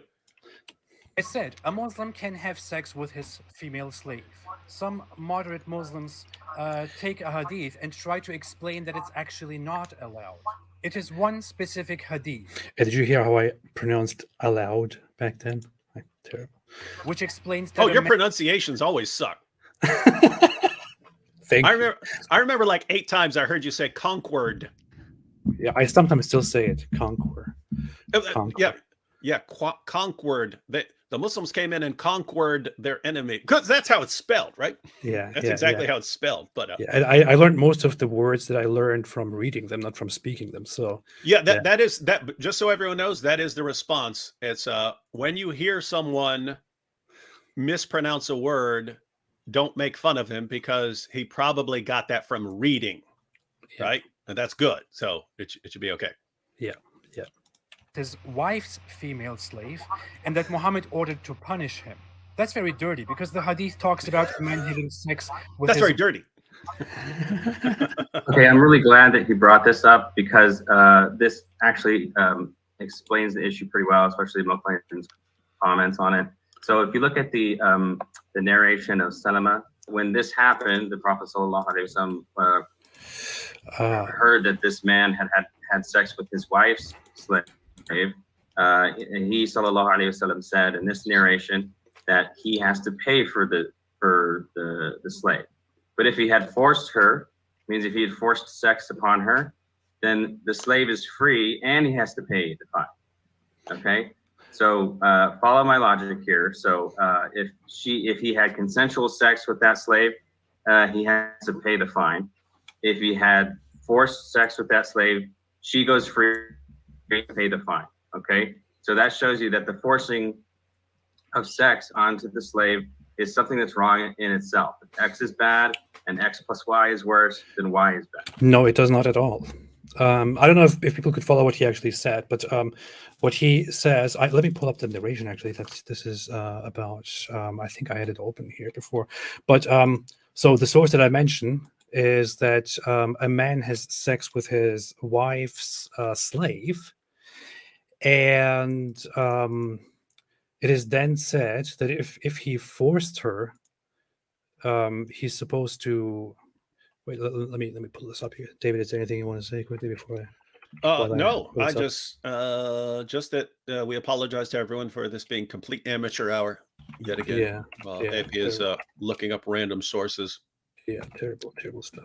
And just keep in mind, everyone, we are totally willing to be proven wrong in all of this. If we're somehow missing something, and all we got passage after passage after passage after passage after passage about taking women captive, having sex with them, and wanting to sell them back, not wanting them to get pregnant, and so on. You got passages in the Quran about having sex with those whom your right hands possess. In a bunch of these battles, these were pagan women. Suddenly, we get down to these guys. Nope, can't have sex with a slave girl who's a pagan, and that's why ISIS is wrong. So here is the narration that we are talking about. It says, it was narrated from this and this guy that the Prophet said concerning a man who had intercourse with his wife's slave woman. Wife's slave woman. Yeah. If she let him do that, I will flog him with 100 stripes. And if she did not let him, I will stone him.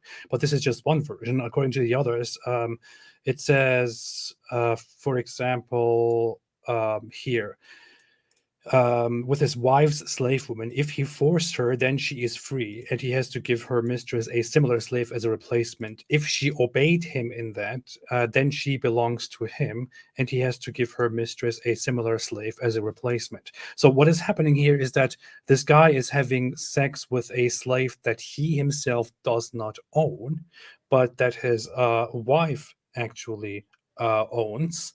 So that is her slave and does whatever the wife wants, and he goes and has sex with her. And then the question is, did he force her to have sex, or did the slave go along with it and allow it and just consensually had sex with him?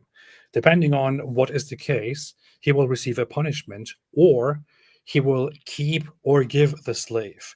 Now, this very smart, very intelligent guy here, who is a convert to Islam by the name of Abu Amin al something. He said, I don't know, whatever. He says, from this here, we can understand that rape alone is already wrong, because in the case of rape, he would be punished. And that just shows us that rape is always bad and it's not allowed. But that's not what is being what you can logically take from here. What you can take from here is that it is wrong for a man to have sex with his wife's slave. And then in that case, was she actually complicit? Was the slave complicit in doing that? Or did he force himself upon that slave girl? The one that he is not allowed to have sex with. This is not about whether rape is bad or not. It is about whether they both collaborated in doing something bad, or whether he forced himself upon her and raped her. That is the case. That is the issue here. This does not in any way say anything about whether rape is good or bad. So his conclusion here, which he tries to obtain through logic, is not a logical conclusion. It has nothing to do with rape at all. And this is just about having sex with a slave that you yourself do not own. Yeah, I think this dude, I don't know. I don't know. I can't even tell if he's being serious at this point or not. What's funny? You know what's funny? What? I bring this up in the original video specifically because people like this guy use this hadith to argue that rape is wrong. And what does he do? He does exactly that. I listen to this. This man had custodianship, Listen. and that was which is the his female slave. Some moderate Muslims take a hadith and try to explain that it's actually not allowed. It is one specific hadith which explains that a man had sex with his wife's female slave and that Muhammad ordered to punish him. That's very dirty because the hadith talks about a man having sex with his wife. Look, I specifically mentioned this to point out that people use this specific hadith to make a point which is not the point of the hadith, to argue that it is wrong to have sex with your slave. This guy then makes a modification of that same defense and says this hadith actually shows that rape is bad, but he's basically doing the same thing. Okay, I'm really glad that he brought this up because this actually explains the issue pretty well, especially Moklin's comments on it. So if you look at the narration of Salama, when this happened, the Prophet ﷺ heard that this man had sex with his wife's slave. And he ﷺ said in this narration that he has to pay for the slave. But if he had forced her, means if he had forced sex upon her, then the slave is free and he has to pay the fine. Okay. So follow my logic here. So if he had consensual sex with that slave, he has to pay the fine. If he had forced sex with that slave, she goes free to pay the fine. Okay, so that shows you that the forcing of sex onto the slave is something that's wrong in itself. Yeah, Not at all. He's missing the entire point. That is not a woman your right hand possesses. That's a woman that your wife as her property. She has property. She bought that slave. She has, and they do draw distinctions between the property of a wife or a slave girl of a wife and the slave girl of a husband. So that was not a woman that his right hands possess. If it had been his slave girl, there would have been no dispute. The entire dispute arises because it's not his slave girl; it's his wife's slave girl. That's the whole point here.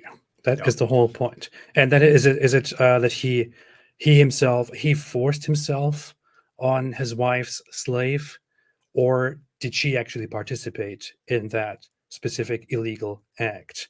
It is the act that is illegal, and what needs to be established is, did he himself only do that by force, or did they do that together? So has nothing to do with whether rape is allowed or not. I don't understand how he can bring logic into this and then completely miss a very simple point of this whole narration here. Very funny. X is bad and X plus Y is worse, then Y is bad. Okay, I hope you follow my logic there. But Ibn al-Qayyim, he has some really good comment here on this. And he mentions, and he says, وَأَمَا إِذَا اسْتَكْرَهَهَا فَإِنَّ هَذَا مِنْ بَابِ الْمُثْلَى. He says, see, you got that? Yeah, now it all makes sense. Yeah, now everybody, yeah, fair point. If he had forced her, meaning into this intercourse, then this is a type of muthla, this is a type of mutilation, right?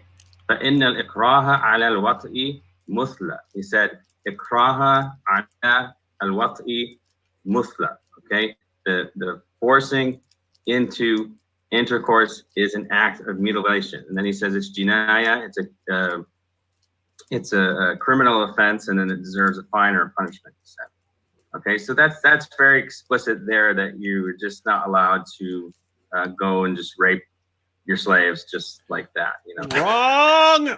You can't Nothing. rape. You can't rape someone else's slave. AP, do we grant that in Islam you are not allowed to rape someone else's slave? I grant 100%. that. 100%. I grant that. That's not your property. That's someone else's property. The entire discussion we're trying to have is: does your own slave have a right to forbid and to say no? And nothing these guys are saying indicates otherwise. Oh, this guy is actually quoting a source in which the scholar explains it and says, if you go and rape a slave that does not belong to you, then this is a very severe crime. And he then says, this shows that you cannot rape your own slaves, which has not been said in any of the sources that you cited, which is not said in any source at all. So how could you be, I don't understand. You have to be either very dishonest to do this, or you just don't understand what you're reading. Something very simple, which should be very obvious to understand. Or is he just willfully ignoring the actual point and then reading into it because he just wants to believe that Islam, is so caring about women and their rights and stuff like that. I don't even understand it. But how can he be so obviously, publicly blind and dishonest? It's strange, man. It is weird. I mean, think about how easy this should be. He's saying that you're not allowed to have your way with your slave girl unless she gives her consent first, which flies in the face of everything we've ever known about Islam. But then when we say, hey, what's the source? He gives a source that has zero to do with anything, right? But I will prove to you that you can't rape someone else's slave. Oh, great. That's not what we were talking about. Yeah. Nobody actually cares. And yeah, that's probably quite nice, but nobody cares, He said that forcing the slave into sex is an act of mutilation. There's many ways that slaves could be set free, and then the only way that slaves could be acquired was as prisoners of war. And then even the Prophet ﷺ encouraged their freedom.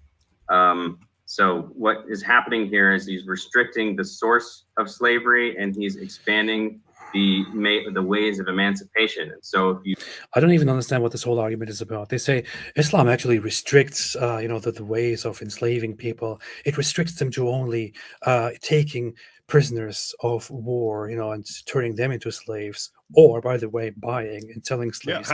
Here you can see how else would you get slave? Either by conquering or by buying. I don't know how else you even get slaves. What is the point of this argument? How did non-Muslims ever get slaves? If you think there are all these additional methods, I don't know.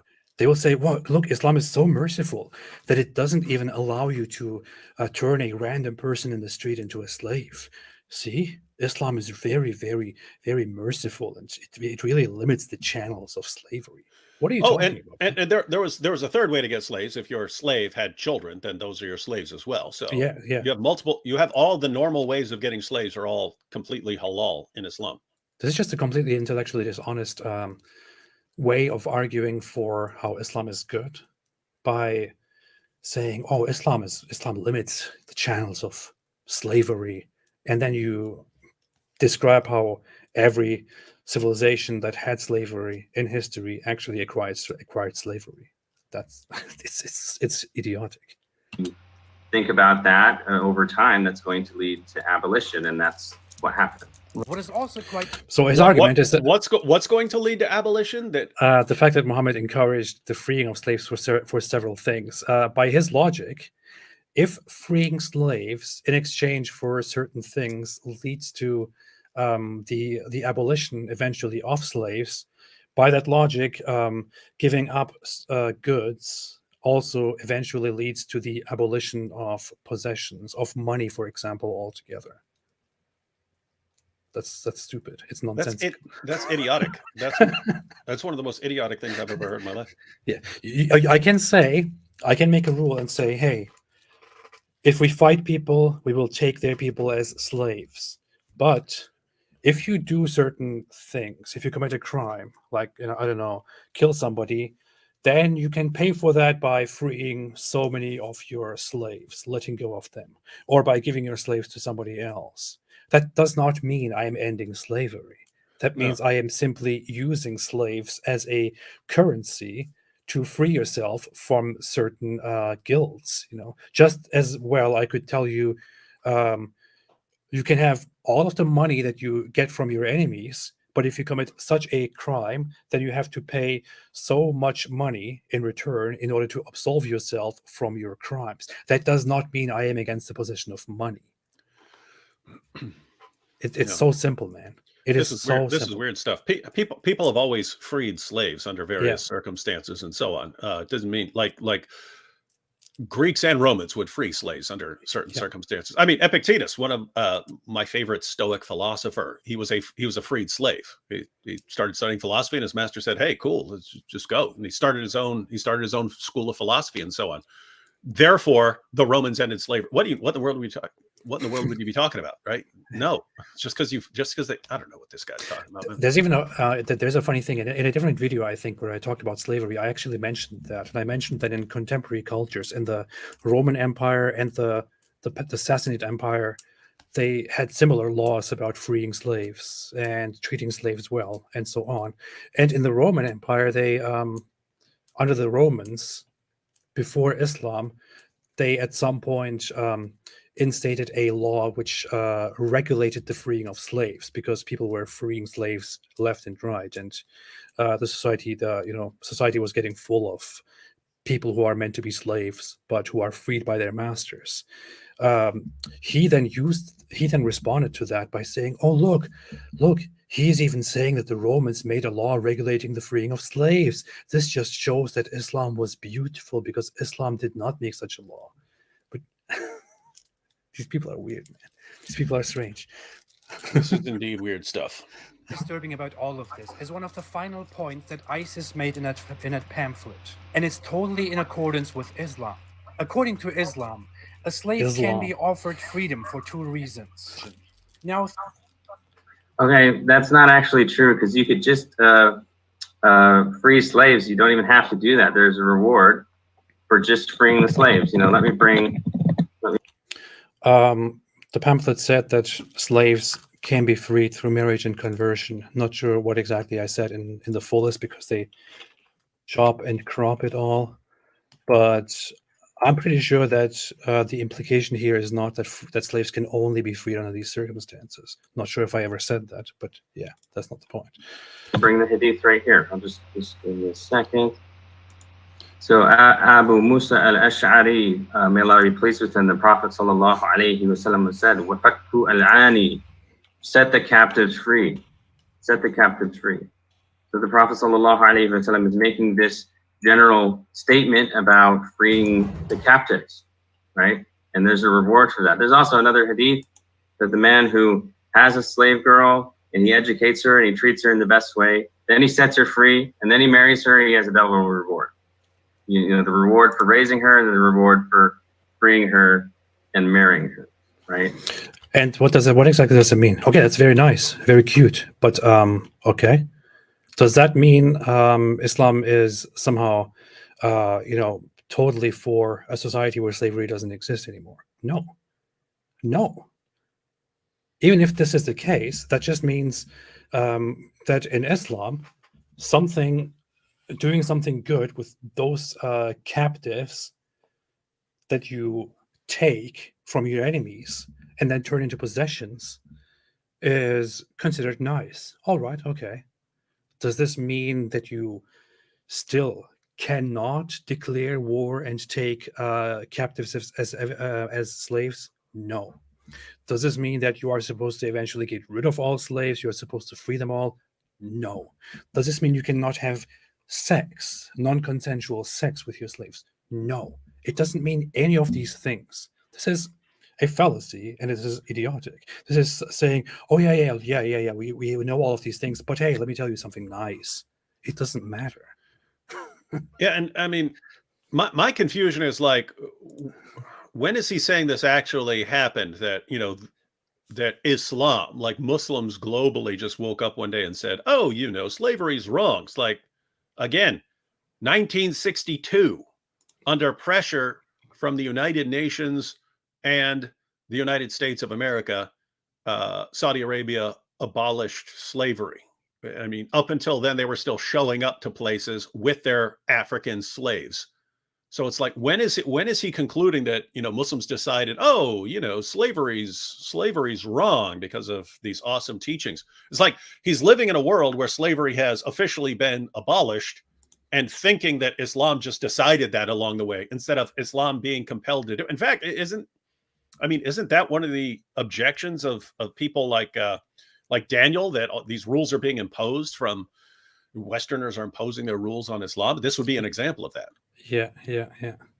This is why Daniel the Kikachu, for example, when he argues for slavery and sex slavery, he basically says that considering slavery as out of as not acceptable in today's time would be rejecting Islamic values and adopting modern or Western values, and thereby getting rid of something that Islam actually promotes and contributing to the decline and demise of Islam.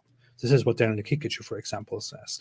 And I'm pretty sure Fareed sat there and applauded Daniel Kikuchu in his debates where he argued for such things, or even made videos in support of Daniel Kikuchu after those debates. So it's quite slimy that he sits here together with somebody who has a complete revisionist view of Islamic slavery, but on the other hand, he himself does not actually believe that slavery has been abolished by Islam, and he even sides with others who are completely for slavery in modern times. Terrible. Powerful dawah. Absolutely powerful. So he is, acting like this is the only route for freedom for these people, and that's just not true at all.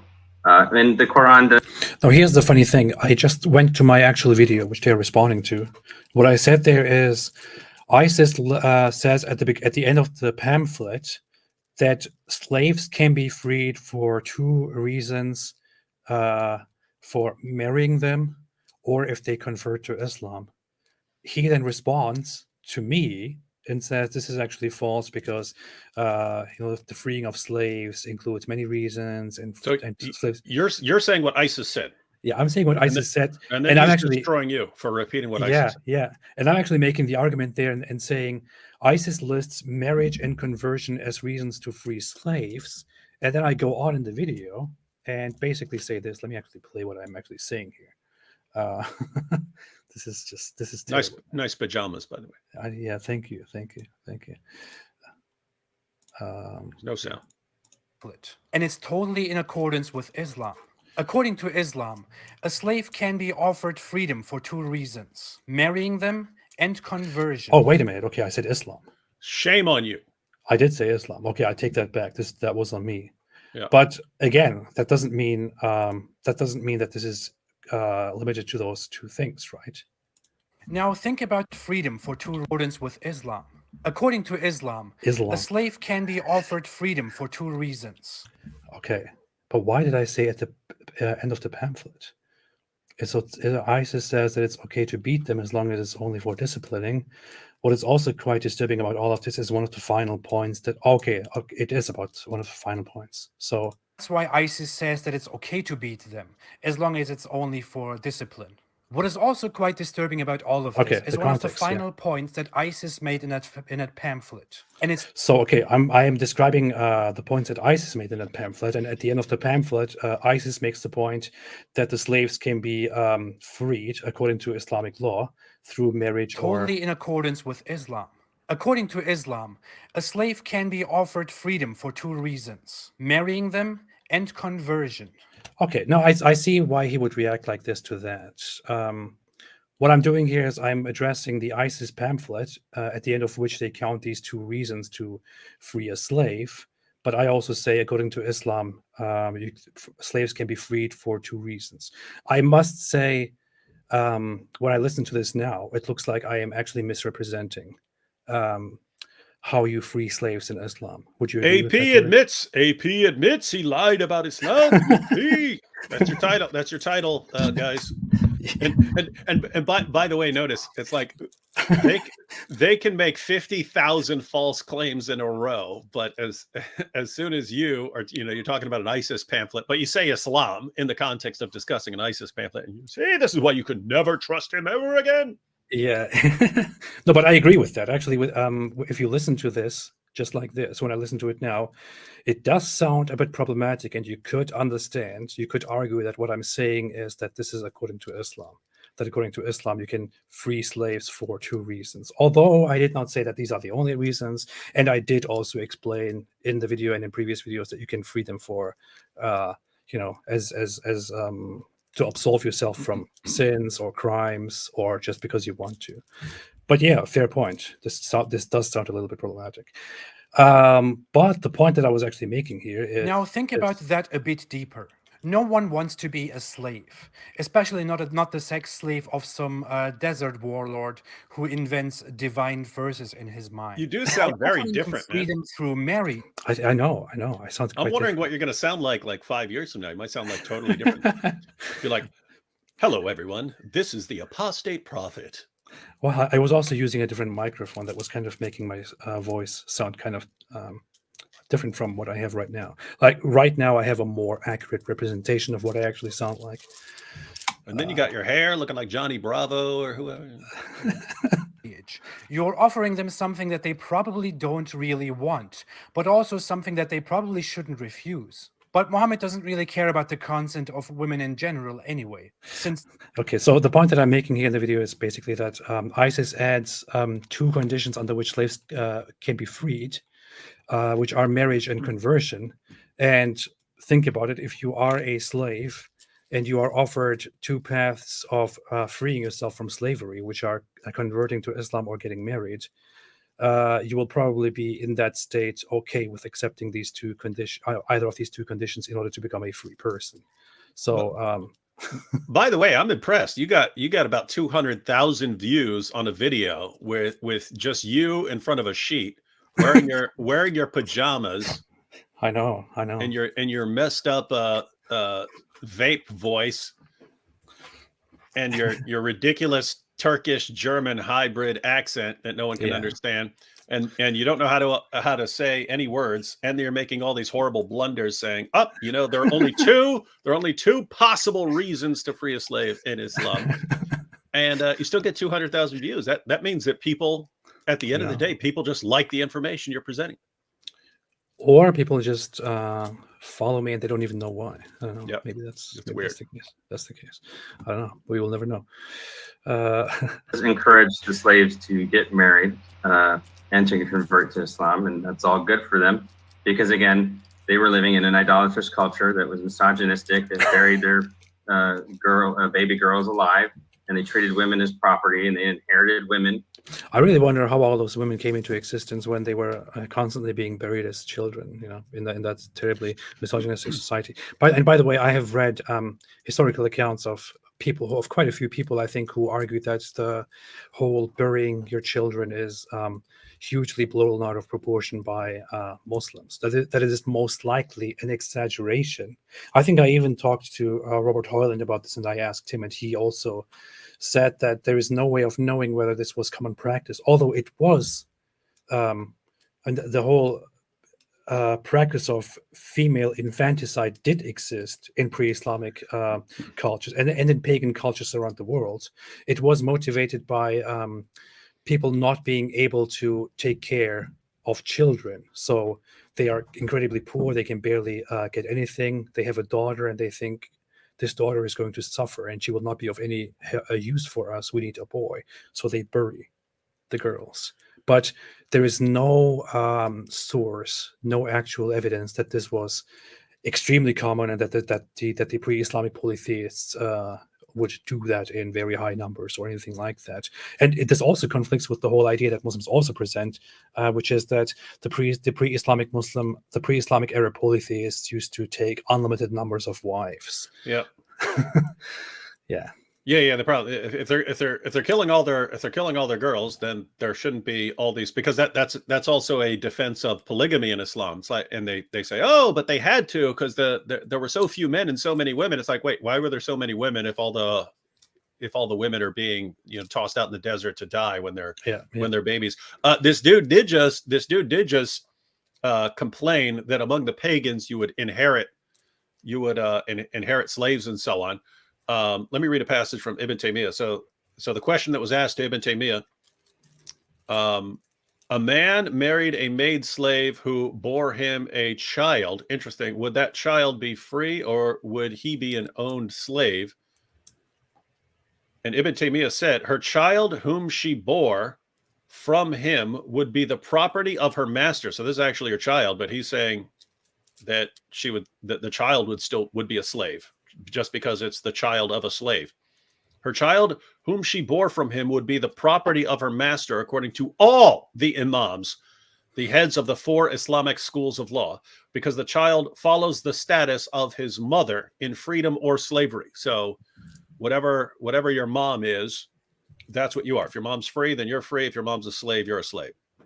Yeah. Whatever your mom is. You are whatever your mom is. Your mom's such a slave. You are too. In Islam. Welcome to Islam. To other men and things like that. So this is the culture that those women were fleeing to Islam, which honored. Fleeing from. Like, where's he getting this from? It's some book that he mentioned, and he hasn't been able to give us a single source, and every source he gives us is completely misrepresented. This is weird. This is so funny. He's talking about women who are taken as captives as a result of a war, and he's describing them as fleeing from their own culture. Yeah, they're running, man. They're running from it. They're running into the arms of Muslims. Again, the delusion. This happened multiple times, but in the one we were talking about earlier, the reason the women and children were there was not because they're running out to flee. It's because these tribes had a practice of bringing their wives and kids with them so that they would stand their ground at all costs. No, they were running. They were running because they were being mistreated by this misogynistic culture where Islam. The women were running out. They said, "Yay, we too want to be beaten until our skin turned green." Them and gave them rights. Alhamdulillah. But Muhammad doesn't really care about the consent of women in general, anyway. I must say that Farid is. I don't know how you would describe that, but it looks like the whole time through half of the half of this stream here, he is sitting there not really comfortable with what is being said by the other guy. He can't be. He knows this is nonsense. But he also doesn't want to say anything. I mean, his face just gives off this whatever vibe, but he doesn't want to say anything. Yeah, his face gives off the actually AP's totally right here, but he's still going against Islam, so I have to oppose him. Yeah, terrible. Wow. Since these are also his words, her silence is her consent.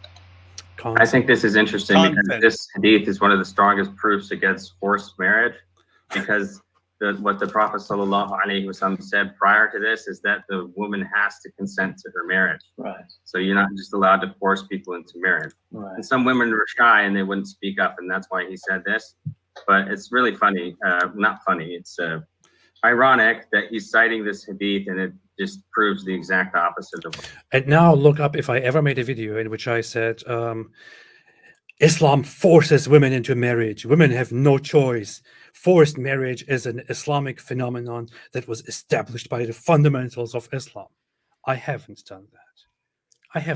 So why in the world are you using this and saying that this is ironic because this is proof that consent is required in Islam, when I had never made such a claim, when I never argued otherwise? Why are you just thinking some people say this, so I guess he must be saying this too, and this hadith actually disproves him? Why would you do this? This is so dumb. Yeah, and it's ridiculous. These are, I mean, how does silence mean? Notice, I mean, try to use this in a court of law. Your Honor, this woman was totally unconscious when I boned her, and she didn't say no.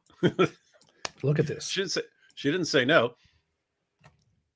Well, this is the hadith that we are talking about, the hadith in question, which says, narrated by Aisha, I asked the Prophet, O Allah's Messenger, should the woman be asked for their consent to their marriage? He said, yes.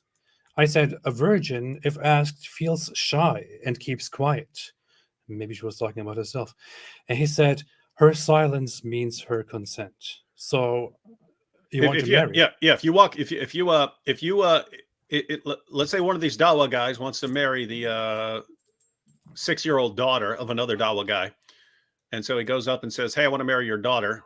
According to them, if you go up and say, hey, little girl, little 6-year-old, this guy is going to be your husband, and she just sits there stunned, that means she has consented and he can then bone her.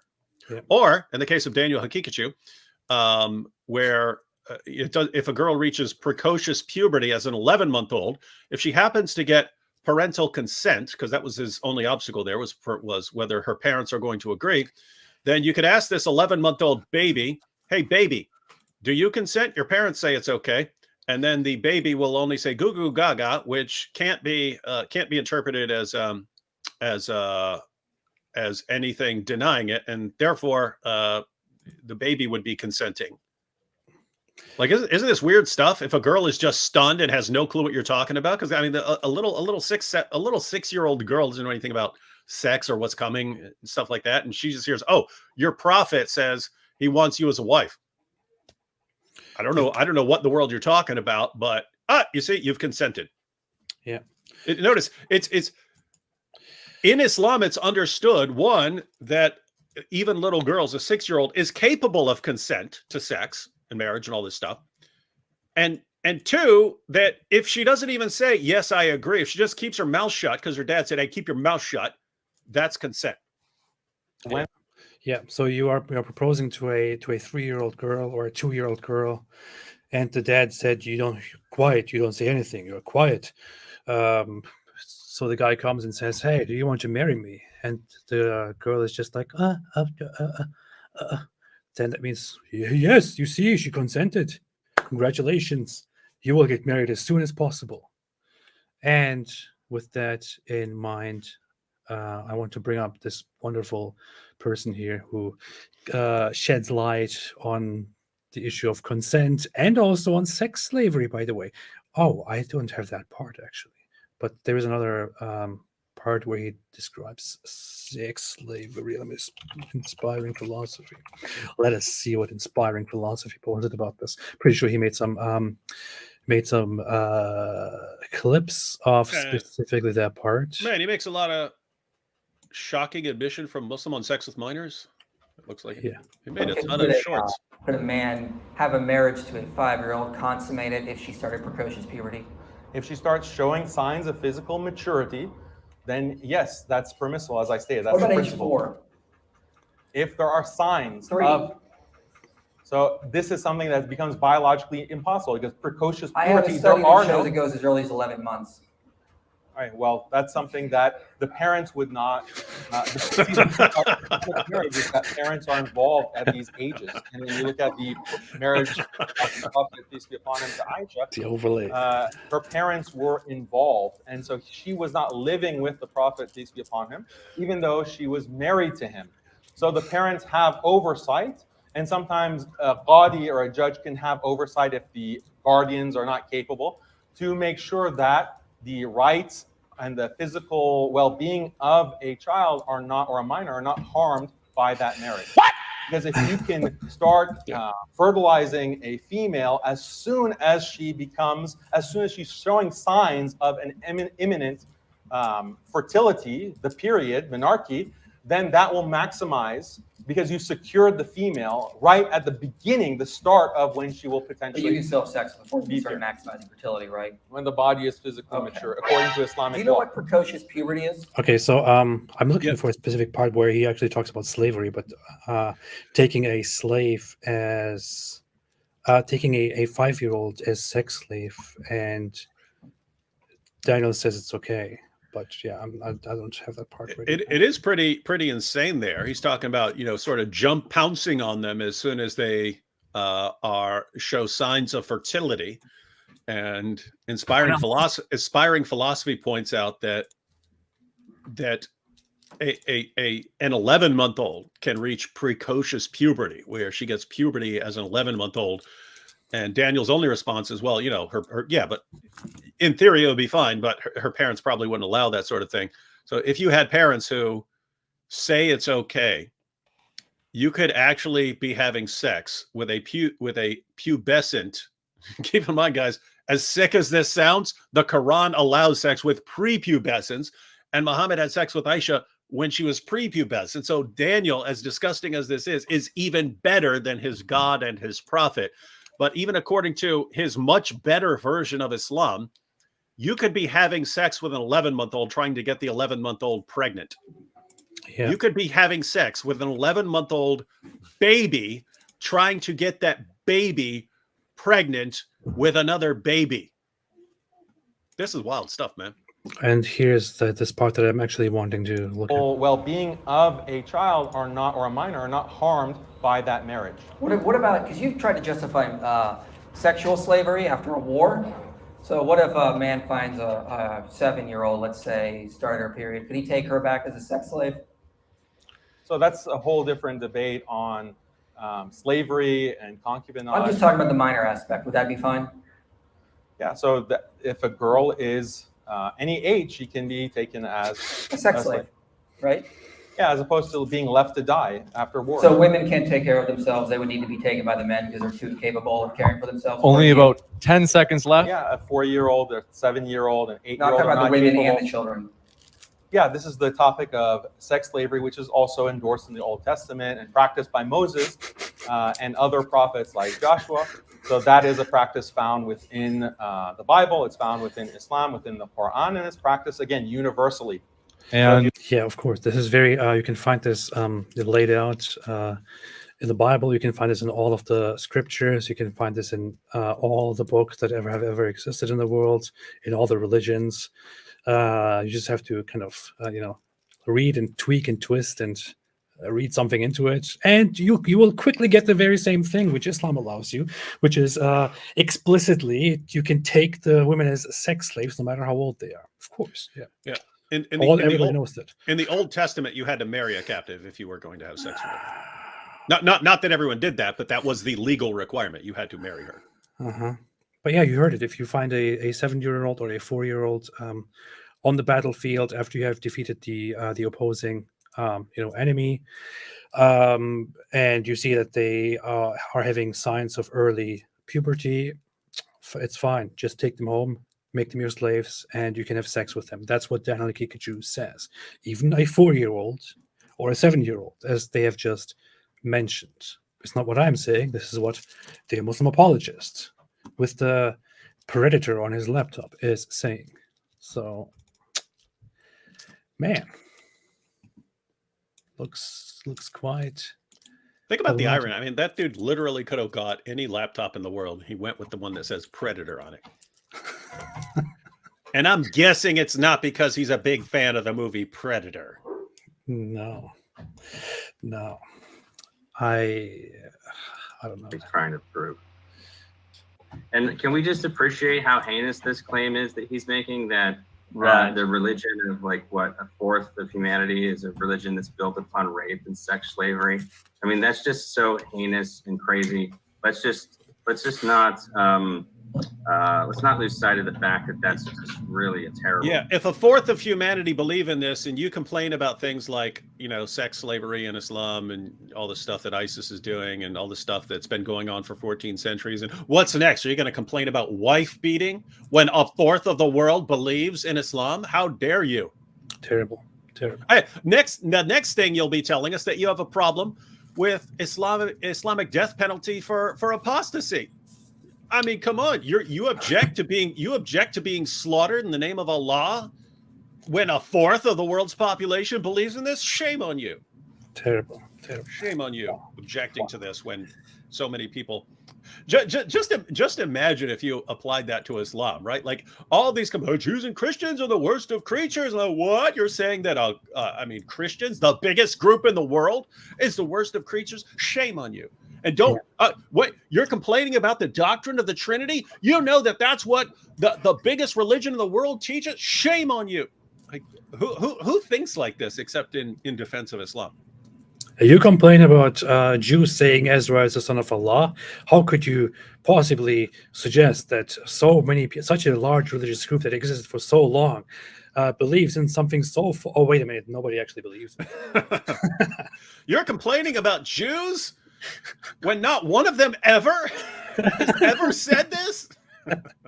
Yeah. No. By the way, notice these dudes like they flip out. They flip out when you say, "Hey, Islam says you can free a slave for these 2 reasons." But there's another one you didn't mention in your discussion of this ISIS pamphlet.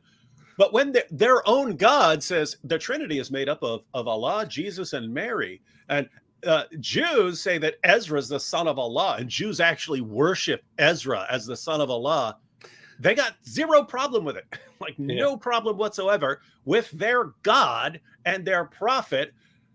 Now, notice, if they were talking about you, right? If they're talking about you, Oh, AP said there are these two things, but we've got another one. We've got another one beyond those two reasons for freeing a slave.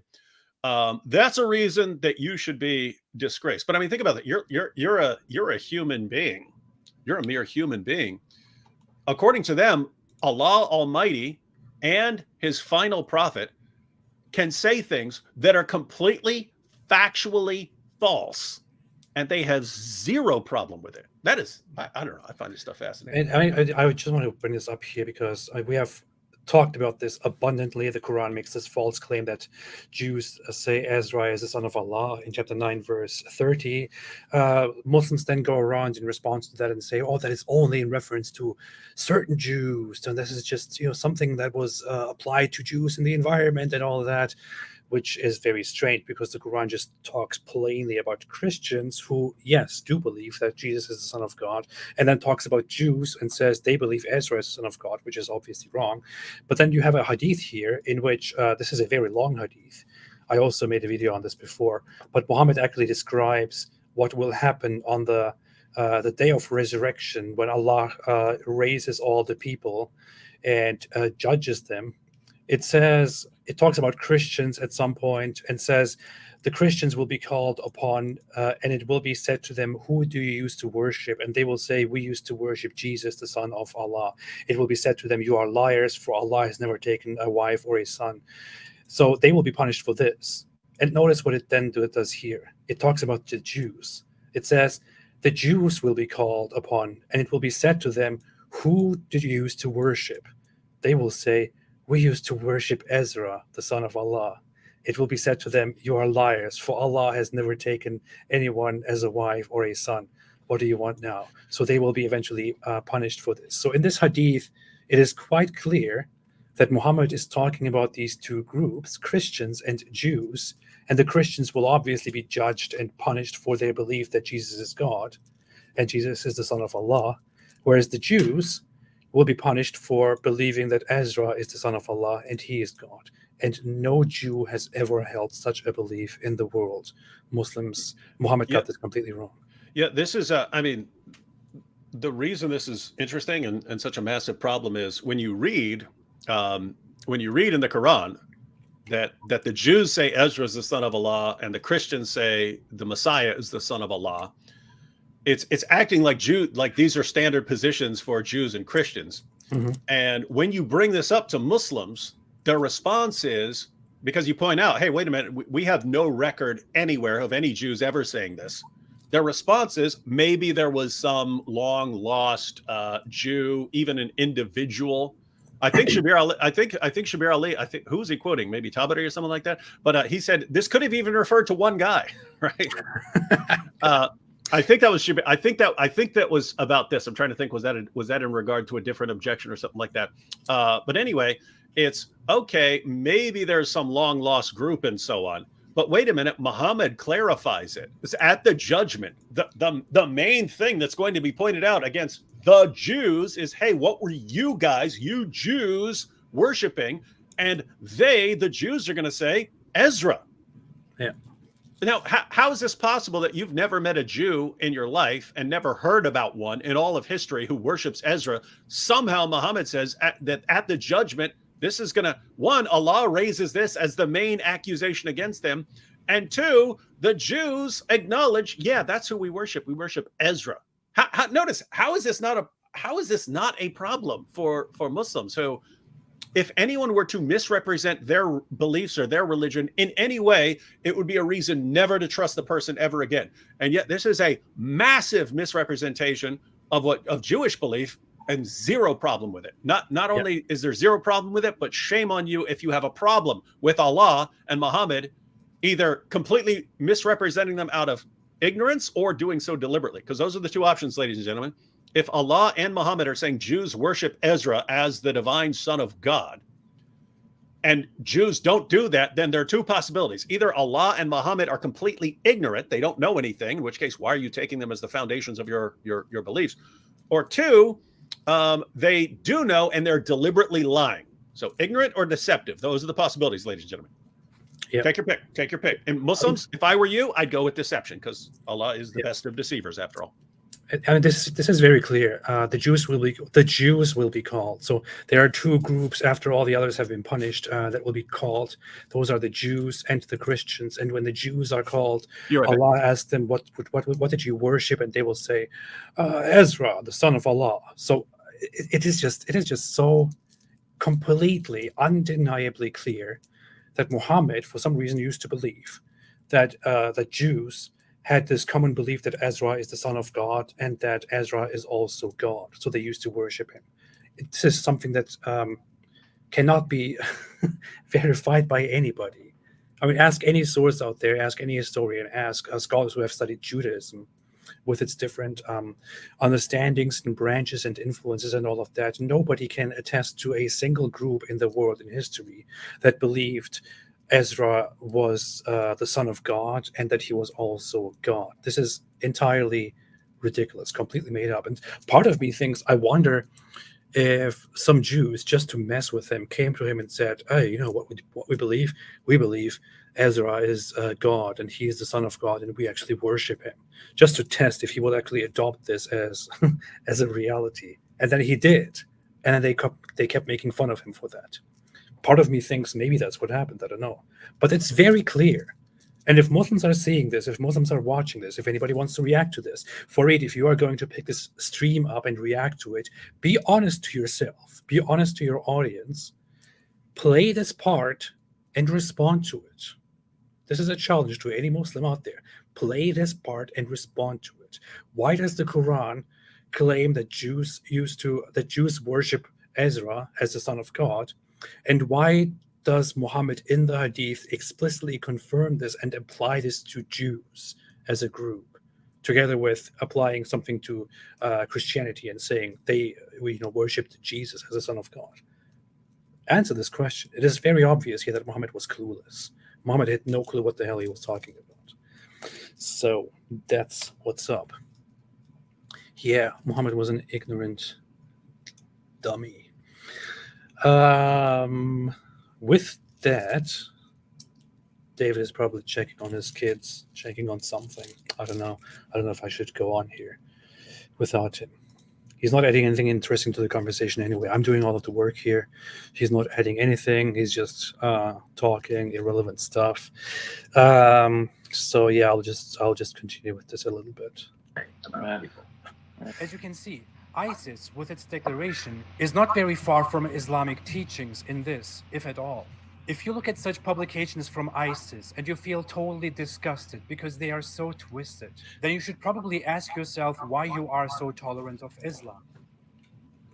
Because most Muslims don't agree with ISIS, and they understand that ISIS is a criminal terrorist organization, and they twist religious texts, and they have this criminal agenda that they are cynical in ascribing it to Islam. So Muslims, vast majority of Muslims reject this. The scholars reject this. The universities reject this. Do you see the? Do you see how dumb this is? Oh, David, you're back. Let me play this part again. Not fun. This claim is that let's not lose sight of the fact that that's just really a terrible thing to say. Yeah, terrible. As you can see, Shame on you. ISIS, with its declaration, is not very far from Islamic teachings in this, if at all. If you look at such publications from ISIS and you feel totally disgusted because they are so twisted, then you should probably ask yourself why you are so tolerant of Islam. Because most Muslims don't agree with ISIS, and they understand that ISIS is a criminal terrorist organization, and they twist religious texts, and they have this criminal agenda that they are cynical in ascribing it to Islam. So does he not understand the point of the actual question? Does he not understand context?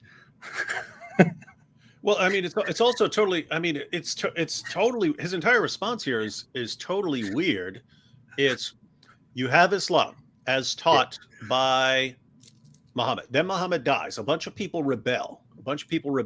Against Islam, because for lots of people, the only reason they had submitted to Islam is they were scared of Muhammad. Muhammad dies. They think, we don't have to follow Islam anymore, or we can, do Islam kind of how we want to, and so on. Abu Bakr, the first of the rightly guided caliphs, launches wars, the apostate wars.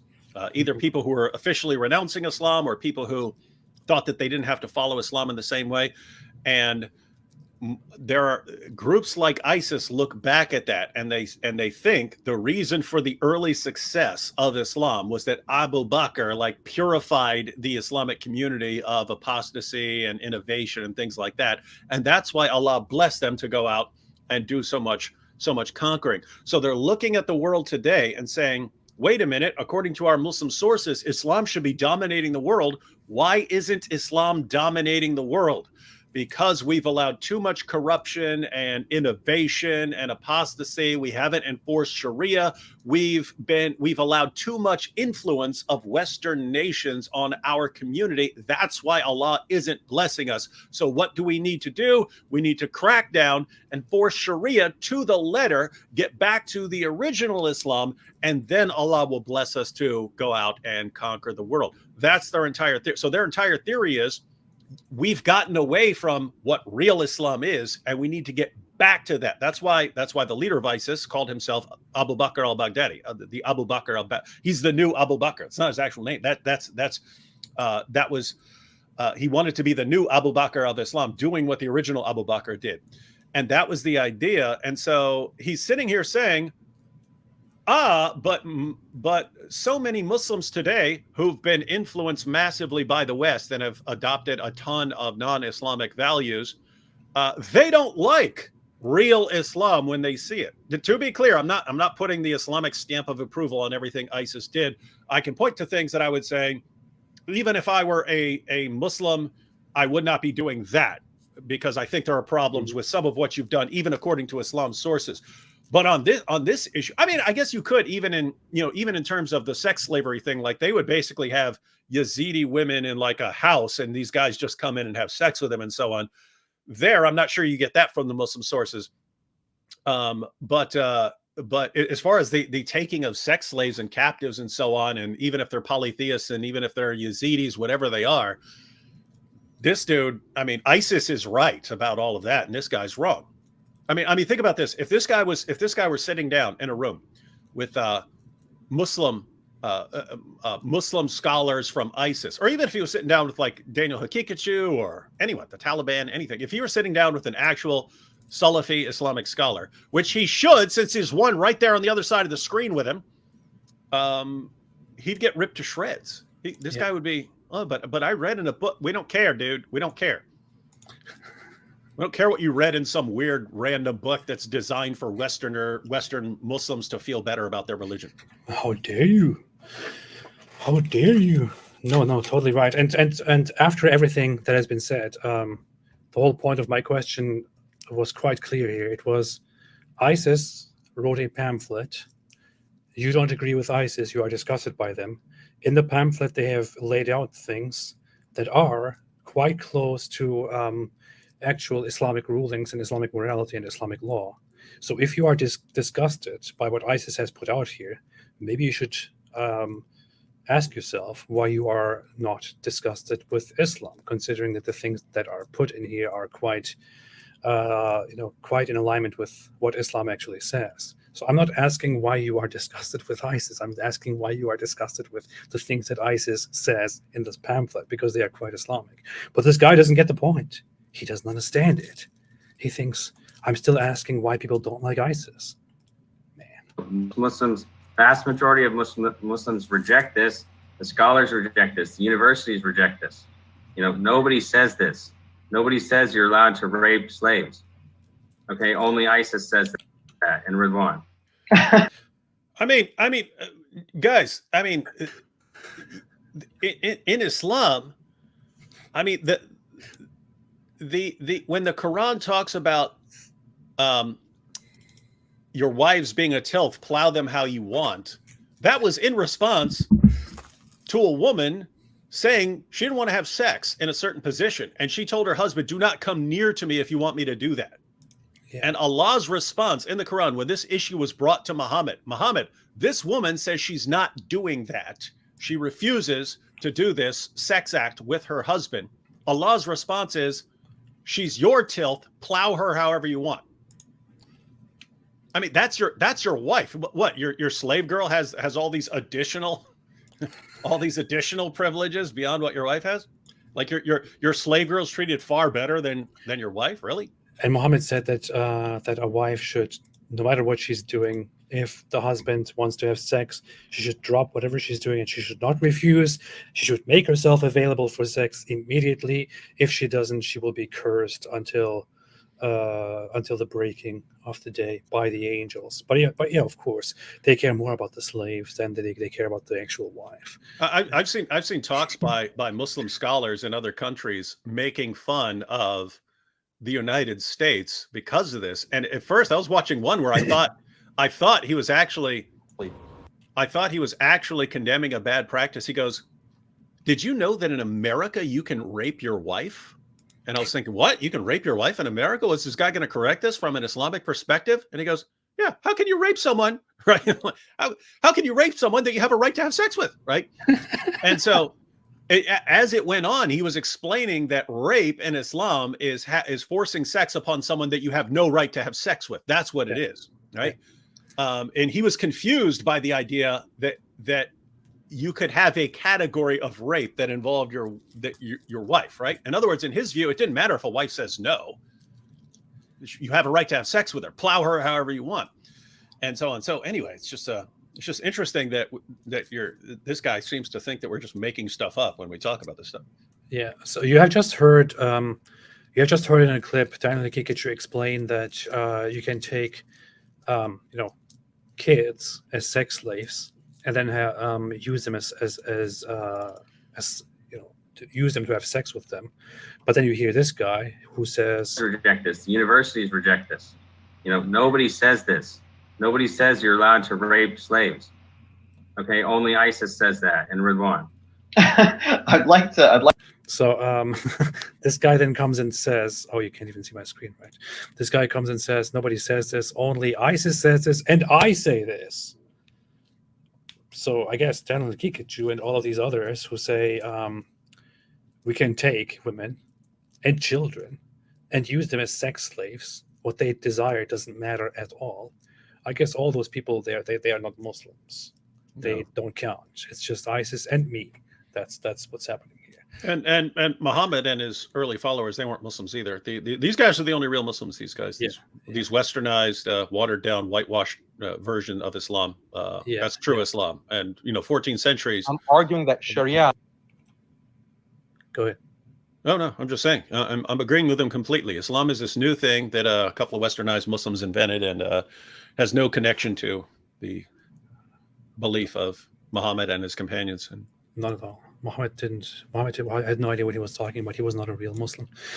Law is superior to human rights because Sharia rule preserves marriage and family. So Harris, you want to criticize Islam and call Islam barbaric for having slavery, but imagine if I asked you this question. Do you support using weapons in war? Do you support using guns to shoot people or swords to stab people and kill people? Do you support that? Because all of that is violent. All of that is barbaric. Presumably, you'd say, yeah, of course I support weapons and killing, because how else are you going to fight war and defend yourself? Well, that's exactly... Do you support slapping people? That is also violence. So why are you against sex slavery? The point with slavery. In the pre-modern period, you couldn't have war without slavery any more than you could have war without weapons and killing. In other words, if killing people can sometimes be justified, then slavery can also sometimes be justified. You should just acknowledge that slavery could be completely justified in certain circumstances, which, by the way, are the circumstances people have lived in for 99% of human history. Now, if you want to argue that Islam requires enslaving people today, I would say that that is not correct. It depends on the imam. The imam has the option to pardon people and forego taking slaves in war. This is a very funny part. Since I'm playing this clip, I want to quickly draw attention to some of the deception that even Daniel Kikichu does, who is normally very honest about Islam. He is arguing basically that even now, slavery and sex slavery is okay, but he is responding to something that nobody has ever raised, even in this debate, and saying Muslims are not required to take them as slaves because the leader can also choose to just let them go. But he doesn't deny that slavery is totally fine and can be done today as well. In modern times, a hypothetical imam could exercise this option and still be 100%. A hypothetical imam. Yeah, this option. Understanding of traditional Islamic law. You could respond to me and say, well, Daniel, fine, slavery could be justified in the past, but now with modern technology, modern weapons, clearly slavery could never be justified. That means Islamic rules regarding slavery are not justifiable in our modern context, which means at least one aspect of Islamic law is obsolete. And if one aspect of Islamic law is obsolete due to modern technology, then why not all of Islamic law? But the response to this is simple. Which is the better world? One with the constant threat of nukes and constant terrorizing of the world's poor people with trillion-dollar weapons programs? In light of these modern technological horrors, the practice of Islamic slavery actually seems a far better alternative in the context of war, even if it were practiced today. Now, let me get to the point about sex slavery. Yes, taking sex slaves was not only morally just. So, yeah, and I just want everyone should understand what he's saying in his little imaginary back and forth there. So part of his point is, guys, yes, it may make sense to you today to say, hey, you know, if you're fighting a battle and so on, you win, you conquer your enemy and so on, you don't enslave them. And his claim is, well, if you go back earlier in history, okay, you go out and you fight a war, you beat the other guys. What do? You just say, oh, okay, we just defeated you. Now you can all go free. Well, you're gonna be fighting these guys again real quick, like so. As a means of protecting your community, you actually enslave part of the population of the other group, and so you could use that as an explanation for why, hey, even though you're not a fan of this, let's say, in earlier periods of human history, there weren't a lot of good options after a battle. And so he's saying, but now it's different. If you're fighting a country or something, it's a modern world, you're not exactly in that same situation that you would have been. And so he's saying it would be optional now, because you don't have to. You don't need to take everyone as slaves in order to make sure that you don't have to deal with these people over again. Or if you're talking about female slaves, it was a reality of battle that you could fight with people, and all the men get killed in battle, and then there's these women left in a desert. What's better? Is it marrying the women, or is it taking the women as captives, or is it leaving these women out there and maybe they die? Don't know. Whereas today, that would not be a situation, because it's not like that. You're fighting, and then the male population gets annihilated, and all that's left is women. And what's going to happen to these women? So I think that's where he's going with all this, and that's why he's saying it's optional now. An imam wouldn't have to say, let's enslave all these people. You could just say, but he's also saying, should we, even in today's time, it would still be justified and would still be okay, because do you want to have a threat in the world of mass destruction, or would you just take your opponents as slaves and settle the case? Yeah, so it looks like he's saying, yeah, we don't have to do it today because you don't have the same, but it's still optional, and it's still good. Look at this. Yeah. I mean, technology, then why not all of Islamic law? But the response to this is simple. Which is the better world? One with the constant threat of nukes and constant terrorizing of the world's poor people with trillion-dollar weapons programs? In light of these modern technological horrors, the practice of Islamic slavery actually seems a far better alternative in the context of war, even if it were practiced today. Now, let me get look at what he just said. He's saying the Islamic practice. So notice, guys, you can say, hey, there are situations like war where you end up with a bunch of bad options, and so any option you pick is going to be a bad option. And so, which option is best?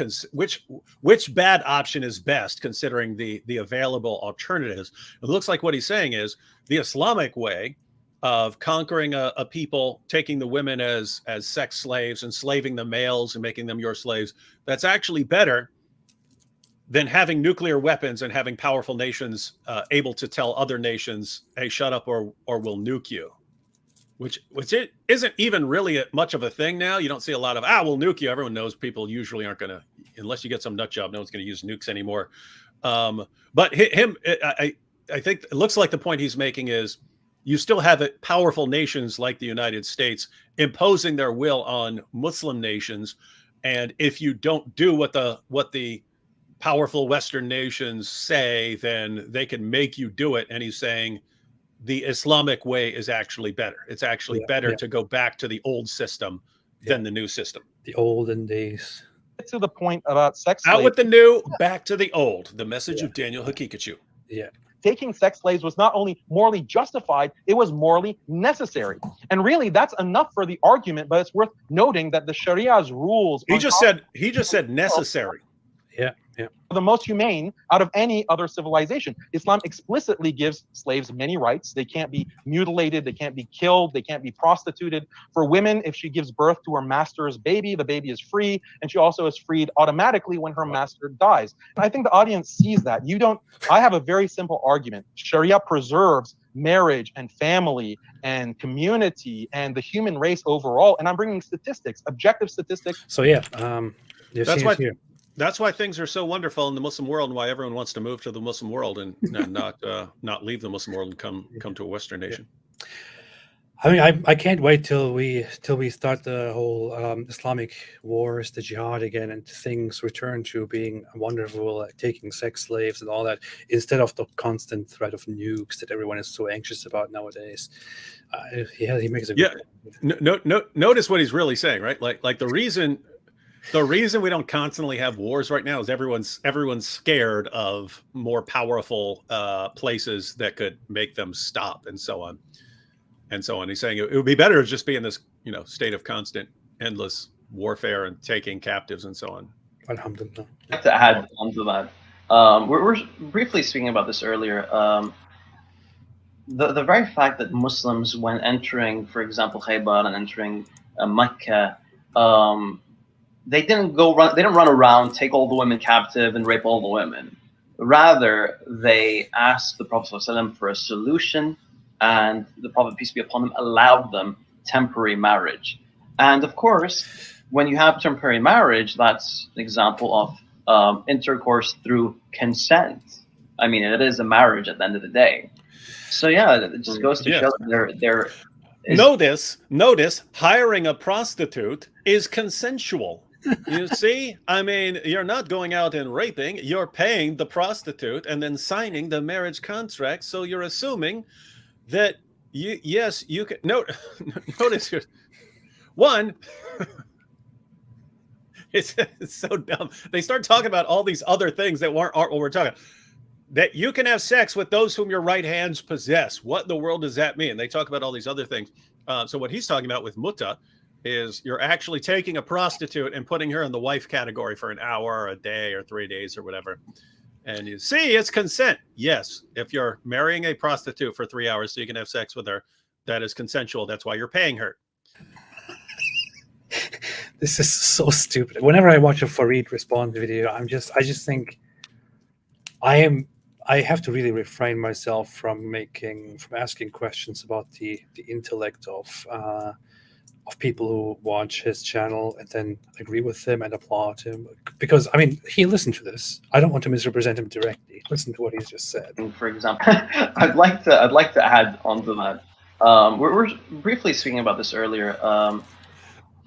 The very fact that Muslims, when entering, for example, Khaybar and entering Mecca, they didn't run around, take all the women captive, and rape all the women. Rather, they asked the Prophet ﷺ for a solution, and the Prophet, peace be upon him, allowed them temporary marriage. And of course, when you have temporary marriage, that's an example of intercourse through consent.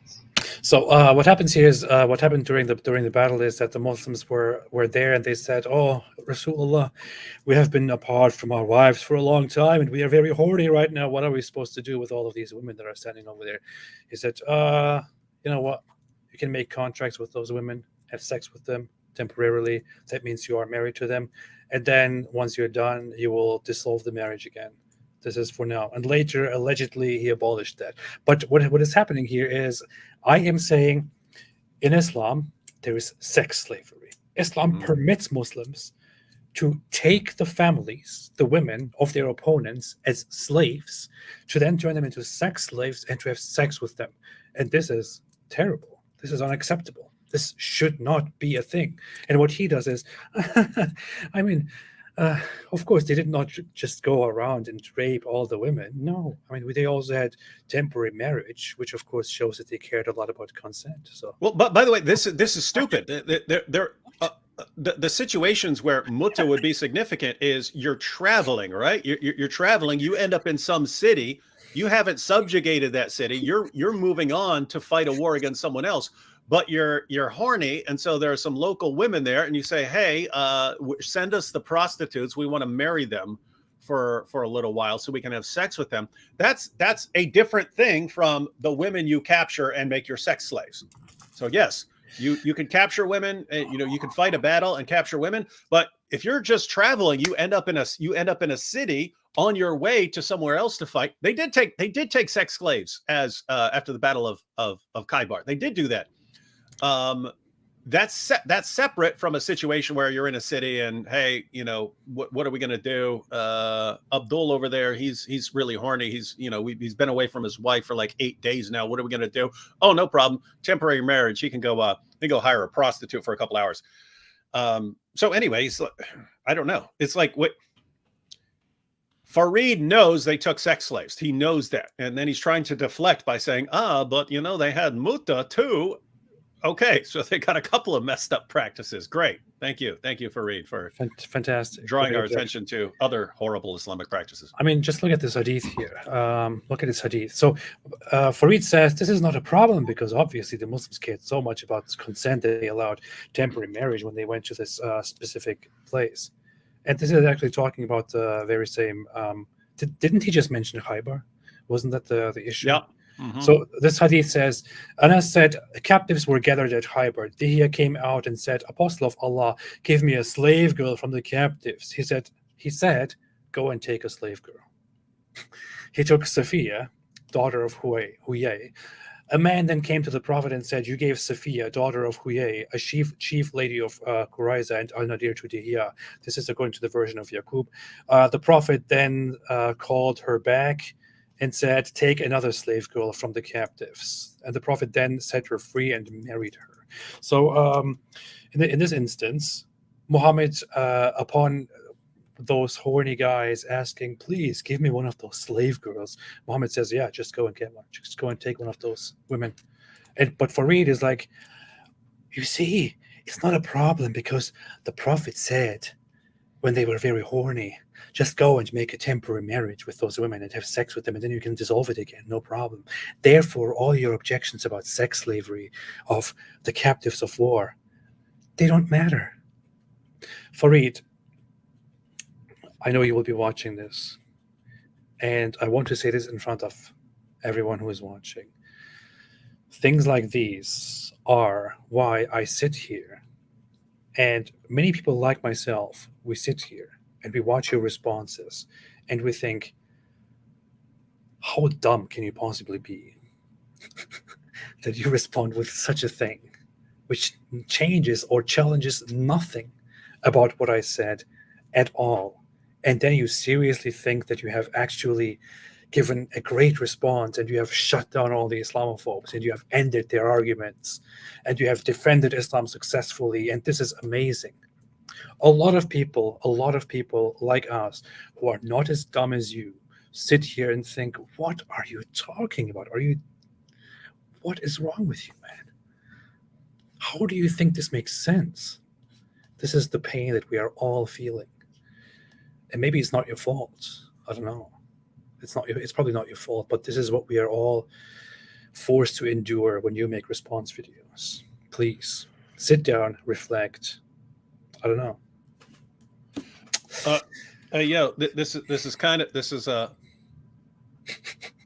To connect this to some of our recent discussions of Sneeko and Andrew Tate. Go ahead and click that hadith I just sent you. Oh boy. It's actually connected. It's all related. So you had the hummus. That's the war booty of Muhammad is supposed to divide this up, and he gets his fifth, and so on. Well, Ali on one occasion went ahead and snatched up a sex slave before the spoils could be divided. He just couldn't wait, and he went and had sex with a girl. I mean, keep in mind this is this is Muhammad's son. I mean, what is it? Son-in-law or stepson? I always get those confused. Which one is it? It's his son-in-law. Yeah. Okay, son-in-law. Narrated Beretta, the prophet It's his, sent it's Ali. his relative. Actually, it's his. I think he was his cousin, but also his son-in-law. He married his daughter. Yeah. So the prophet sent Ali to Khalid to bring the hummus of the booty. And I hated Ali. And Ali had taken a bath after a sexual act with a slave girl from the hummus. So he takes it early, before it's brought back to Muhammad for Muhammad to decide, how to divide it up. I said to Khalid, don't you see this? When we reached the prophet, I mentioned that to him. He said, oh, Beretta, do you hate Ali? I said, yes. He said, do you hate him? For he deserves more than that from the hummus. Notice, right? There's a passage where a slave took like a jacket from the hummus without permission, and Muhammad said he was going to hell for it. He said he's going to hell. He said he's going to hell for it. Yeah. This guy was going to burn in hell for eternity for taking a jacket out of the hummus. Ali takes a slave girl, goes ahead and bones her, and then this is being brought back to Muhammad, and a Muslim objects to this. Hey, what's up with this? And Muhammad says, come on, he deserves more than that. So this is Muhammad giving this dude a free pass. Keep in mind, he's not allowed to do this. You're not allowed to touch this stuff until it's divided up properly. Ali goes ahead and takes it. Muhammad gives him a free pass. And so we see the principle very early on in Islam. If you're a special guy, you get special moral privileges. This is true, obviously, of Muhammad. Yeah, everyone else gets 4 wives, but he gets 9 or 11 or however many he wants. And but you also see it with important figures like Ali here. Ali completely breaks the rule, takes a slave girl before the property's been divided up. Muhammad has no problem with it. Free pass for Ali because he's important. And by the way, this is like the mentality that we see with Andrew Tate and Sneeko. These guys can do whatever they want. They can be doing any perverted stuff they want, sex trafficking, any of that stuff. Free pass because they're important. Yeah. This is the hadith that David was just referencing, in which it says, we were with the messenger of Allah in the year of Khaybar, and we did not get any spoils of war except for wealth, goods, and clothes. Then a man from Banu Dubayb, who was called Rifa bin Zayd, gave the messenger of Allah a black slave who was called Mid'am. Wait, no. This dude says Islam abolished slavery. The messenger of Allah set out for Wadi al-Qura. When we were in the Wadi of al-Qura, while Mid'am was unloading the luggage of the messenger of Allah, an arrow came and killed him. The people said, congratulations, you will go to paradise, to the black slave. But the messenger of Allah said, no, by the one in whose hand is my soul, the cloak that he took from the spoils of war on the day of Khaybar is burning him with fire. When the people heard that, a man brought 1 or 2 shoelaces to the messenger of Allah, and the messenger of Allah said 1 or 2 shoelaces of fire. So he basically said that slave, for taking a cloak from among the spoils of war, is burning with fire. But Ali, of course, he can just go and take one of those slaves, just have sex with her and whatever. Because he's important, like Andrew Tate. Yep. That's it. That's how Islam works, man. I mean, it is a marriage at the end of the day. So yeah, it just goes to show that there is a lot more to the topic. And this is such a funny objection. Oh, look at how this guy is talking about sex slavery when he doesn't even know that we had prostitution when there was a war going on. And prostitution is with consent. So what are you talking about? Prostitution is with consent. Therefore, how can these Islamophobes object to sex slavery? Yeah. You just sounded like an alien again, but I think people got your point. Did I? Yeah. that Ridwan seems to be aware of. That's right. Yeah, I think that's a good point. But we also need to say that that is a good point. There's hadith that the Prophet sallallahu alaihi wasallam eventually forbade temporary marriage. Oh, no doubt. No doubt. Did he though? He had to jump in and quickly fix that problem that door that Furry just opened. It's funny. Hey, I just sent you a hadith. Check it out real quick. Okay. Oh boy. Oh boy. We used to participate in the holy battles. Can you read this with Farid's? Narrated Abdullah, we used to participate in the holy battles led by Allah's messenger, and we had nothing, no wives with us. So we said, shall we get ourselves castrated? Then Muhammad said, guys, have some self-control for once in your life. Oh, sorry, that's not what he said at all. He forbade us that, castration, and then allowed us to marry women with a temporary contract and recited to us, O you who believe, make not unlawful the good things which Allah has made lawful for you, but commit no transgression. That's a quotation from the Quran. Surah 5, verse 87.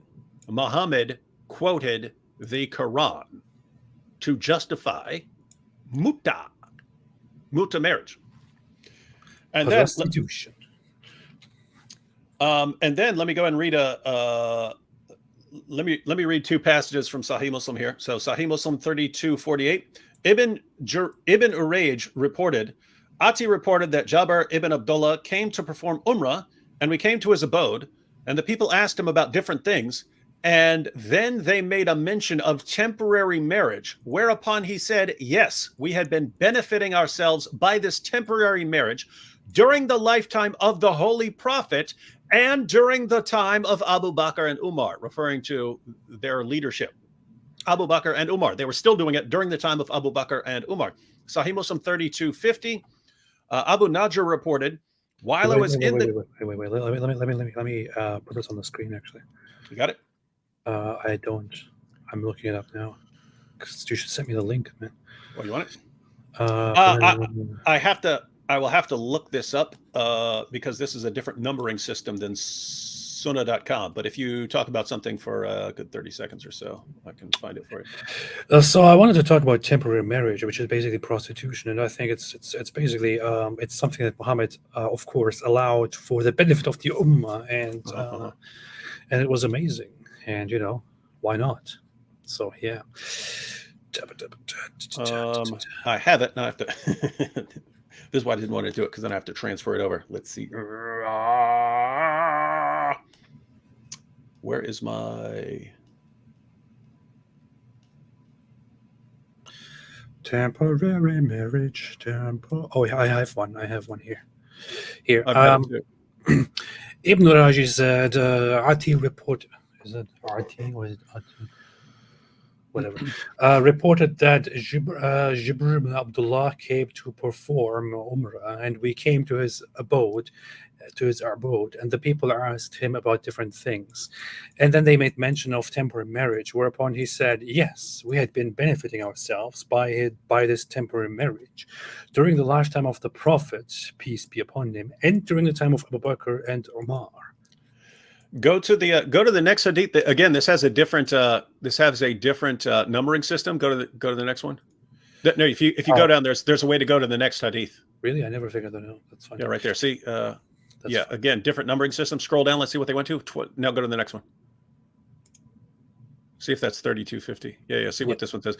Abu Najr reported, while I was in the company of Jabir ibn Abdullah, a person came to him and said that Ibn Abbas and Ibn Zubair differed on the two types of mutta, whereupon Jabir said, we used to do these two during the lifetime of Allah's messenger. Umar then forbade us to do them, and so we did not revert to them. Notice, so the claims you have here is that they were still doing it during the time of Muhammad and during the time of Abu Bakr and during the time of Umar. And then Umar forbade the practice, and then later Muslims who didn't do this anymore, then the story would go, eventually made up hadiths about Muhammad forbidding it in order to justify condemning it. But notice, Muhammad actually quoted the Quran to justify it. So Muhammad allows it. Muhammad quotes the Quran to justify it, and then you end up with a dispute later on. And this is going to be one of the issues that Joshua Little says that different areas of the Muslim world differed on. Some allowed mutta, some didn't allow mutta. And then they write hadiths that go back to Muhammad to try and justify it one way or another. But they're both making stuff up. And so you end up with some people who say, yes, Muhammad forbade it. And you have other people saying, no, Muhammad didn't do it. That was a later Muslim leader who forbade the practice. Point was, Fareed, this isn't a settled matter. This is not a settled matter. And what you would say here is, it's kind of a, do you want to do muta? If so, you go with hadiths like this, and you say the other people just made those up.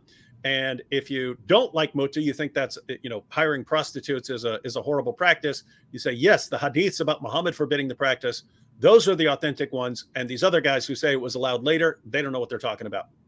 So I have to disagree with you here, David. Then you're going to get crushed. We can have different opinions here on this matter. I could say, it seems to me likely that if I apply the standards of hadith studies, which I have so far learned, it could be that the narrations about Muhammad actually prohibiting it over time could be considered more credible, considering that that they are more numerous in number, and that there are more narratives which say that Muhammad actually forbid it. So here's, for example, one of those reports which say Ali ibn Abi Talib reported that Allah's messenger prohibited on the day of Khaybar the contracting of temporary marriage with women and the eating of the flesh of domestic asses. So he forbid marriage with women and forbid eating asses. So I knew it. I knew you were going to go there. I knew it when I saw it, and I was like, oh man. I don't want to say anything, but I knew you're going to do it. I knew you couldn't resist. It's wrong. So I could say, since there are also different reports which report a similar thing, that Muhammad might have indeed forbidden it. Some of them say that he allowed it for 3 nights, I think, and then he forbid it. However, here is the issue. I could grant that I could consider it more credible, the theory that Muhammad actually forbid it, because that has the more reliable number of narrations. But what does it show you? Muhammad on that day allows them to do temporary marriages, to actually, to hire those women and say, hey, how about you get married to me for a while and we have sex together, and then once we're done, you are free to go and you can do whatever you want with your life. I don't care. And he cited a Quran verse while giving that permission and said, do not prohibit, these wonderful things that are allowed to you. But then later, the same Muhammad who allowed this, who made a moral decision, a ruling, and who allowed this, and who even cited the Quran in order to support, this practice, then was like, okay, guys, as of now, it's banned. From now on, we don't do this anymore. It's banned now. What exactly does it tell you about Muhammad? How does he rule? What are his rulings based on? It looks like he just makes up rules as he goes, as he lives. Yeah, he even cites the Quran to allow something, but then goes against that very citation of the Quran to prohibit it again. Yeah, so I think the point we would agree upon here is it's messed up regardless, right? So, and notice the Islamic justification for why Muhammad allowed muta at all would be, but his followers were far away from home and really horny, and therefore he allowed it for the time. Okay, well, guess what? That is exactly the sort of situation that's always going to arise in war. So why is it allowed at that time and then forbidden later? If you're forbidding it later, saying I don't care how horny you are, don't hire prostitutes, then why not do it? Why not have the rule there? Why did he allow it at all? But as far as just saying but there are more hadiths saying this than that, that doesn't quite work, because you have multiple hadiths on both issues. Yes, you do have more hadiths saying that it was forbidden, but the pro muta crowd in the hadiths have a completely reasonable explanation for why you had those hadiths, and the explanation was a later Muslim eventually forbade the practice, and therefore the Muslim community who were following him stopped doing it. But eventually it came to the issue, why are we forbidding this practice? And therefore they start making up hadiths about how this actually goes back to Muhammad forbidding the practice, and so on. And so maybe from an Islamic perspective, you could say, these guys, we respect these hadiths that say Muhammad forbade it and so on. From a historical perspective, I mean, this is exactly the sort of thing Joshua Little's talking about, where different areas were practicing different things. And then when someone tries to force one version of Islam, they just kind of go with those hadiths that supporting their views, because you had this on lots of other issues, and you see it in the hadiths. AP, you've seen the hadiths where various companions of Muhammad are condemned for thinking that plow your wives however you want refers to anal sex. Oh, But yeah. that was a regional thing. In other words, there are Muslims in one region who say that's totally fine, and there are Muslims in a different region. And then eventually they get to a point where they say, no, all Muslims have to be on the same page here. Okay, we'll go with this, and we'll condemn all the people who supported it. It's like, wait, those are companions of Muhammad saying that. I mean, I think that was Ibn Masud saying it. It was Ibn Masud. Muhammad said, if you want to learn the Quran from anyone, learn it from him. And he said that's what it means. And so anyway, point is, it's a pretty big mess, man. It's a big mess. It is pretty messed up. Marisa Kennedy said, let's make a TV series about Muhammad's life. If you thought Game of Thrones was risque, it would be all the rage in Islamic countries. Yeah, can you imagine? I don't even think you could film this. You would have to find adult actors that look like children. Yeah, what are you going to show? You're going to show Muhammad and a 9-year-old? You're going to show Muhammad sucking on a little boy's tongue? You can't show that stuff. Yeah. You have to. I guess you could describe it, like the characters could describe it after it happens, but then not actually show it or something like that. Yeah, the only way to do it is claymation or Lego stop motion. Yeah. Or they sometimes make these shows or movies where they the plot is about high school, but then you just see a bunch of 20 and 30-year-olds playing high schoolers. In the same That's sense, true. you could have True. adults that look like 6-year-olds or 9-year-olds, and or just have a 20-year-old playing a 6-year-old, and then that's so messed up, man. If you are still tolerant of Islam, thanks for watching. If you like this video, Thank you, Rizwan. I think we're done. Yeah, thank you, Ridvan, for giving us this opportunity to completely show that you're right. Yeah. That's that. So it's 30 pages. I have lots of hadith, I have an article coming out for Yakin. Oh, he has an article coming out. Oh, look at that. Yakin. Oh, yeah, Yakin. These are the same guys who say that Aisha was older than 9 and so on. I'm here. Possibly. That's what they say. Possibly. See you guys. Yeah, but so nothing of importance was brought to us as a result of this Farid response video. Farid, I remember they said Aisha had reached puberty, and then they quote an actual mistranslation of a hadith. That's funny. Yeah. I think they had a huge paper, didn't they, where they talk about different aspects and the historical context and this and that, and it's just a huge, long, lengthy paper about nothing, just presenting the same old arguments, justifying the marriage, and that's it. It's just so ridiculous. No, and it's something I can't even take seriously. As soon as you quote a hadith, which is mistranslated. So in the actual Arabic, Aisha says, "From the time I could remember things," which when's the time I can remember stuff from when I was 3 and 4. Lots of people say 5, or definitely by 5 or 6 and so on. But they translate that as from the time I reached puberty. It's like, wait, what? Are you joking? Reached puberty. Yeah, whatever. We can talk about that some other time. Radar Apologetics said, God bless you, AP and David Wood. Thank you for your work for our Messiah. Yeah, thank you for your work, AP, for the Messiah. Not me. I mean, it's talking to you. He says, thank you, AP and David Wood. Probably typed that wrong. I don't know. Jesse Brand said, just saw your debate with Hussein and you demolished him so hard he started crying about bombings. LOL, making me scared you'll debunk my Bible. See? I still haven't seen any of the debates with Hussein. You should see them. They were fantastic. Noel Elwood said, so is Hamas against ISIS? They were politically, yes, because ISIS declared them false and taking politics as idols and stuff like that. But yeah. I mean, keep in mind the reasoning. If you're saying we've reestablished the caliphate and you refuse to submit to the caliphate, then you're on the wrong end of things according to the caliphate. Yeah. ISIS made it very clear that it is an obligation upon every single Muslim in the world to pledge allegiance to the Islamic State, and all those who refuse are the enemies of Islam here. So Balashik said, but David, doesn't this happen in the Old Testament also? I think he's talking about the captives and so on. No, in the Old Testament, if you wanted to have sex with a captive, you had to give her 30 days to mourn for their family that she lost in the battle, and you had to marry her. And if things didn't work out with the marriage, then she was to go free as a free woman.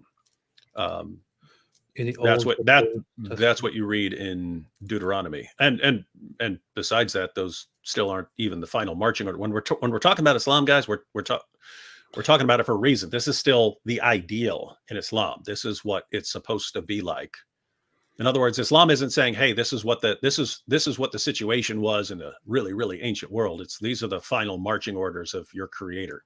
But doesn't the Old Testament tell you that every single person who believes in it shall emulate the perfect example of people who lived thousands of years ago, and that they are perfect moral examples, and you cannot question them, and you have to obey them whatever they do?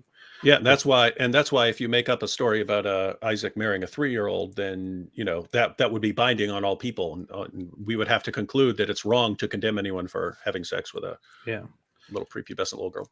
Yeah, because that's how it works. Stephen Young said, "Do Muslims have to behave themselves in a country where they are a minority, then become more aggressive when they are a majority? If so, what source?" This is Islamophobic stuff here. Yeah, I mean, what you usually from the Muslim sources, they don't seem to have much of a concept. Once Islam is fully grown, they don't seem to have much of a concept of Muslims wanting to go and live with the non-Muslims. They don't seem to have much of a concept of that. It's going to be, here's the Muslim world, here's everyone else, and that's the house of war. But you did end up with this as a reality, namely that Islam does a pretty terrible job at making countries where people actually want to live. So they want to get as far away from there as possible. They want to come to the United States and so on. But yeah, I have heard, Anjum Chowdhury and so on they've been saying for a long time, hey, if we have some sort of covenant with the country that we're living in, that we have to operate within the bounds of the law in this country. With that said, the pattern of conduct in Islam is Muhammad, and when you look at what Muhammad did, when he was the minority, it was, hey, live in peace and tolerance with everyone. God's going to judge eventually. When he became more numerous, then it was, you can wage defensive jihad.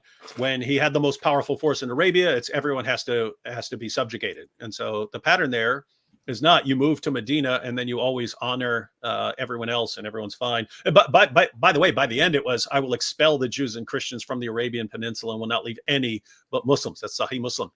So, I mean, you have Jews and Christians in the Arabian Peninsula. And at first it's, hey, make alliances and so on when convenient. But the final takeaway is the ultimate goal is to take over and force everyone out or subjugate everyone.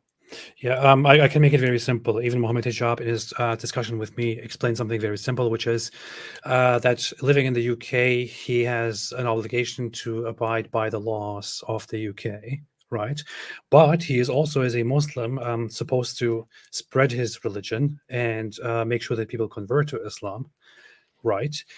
But he does not explicitly, at this moment, want to turn the UK into an Islamic state. He cannot say this.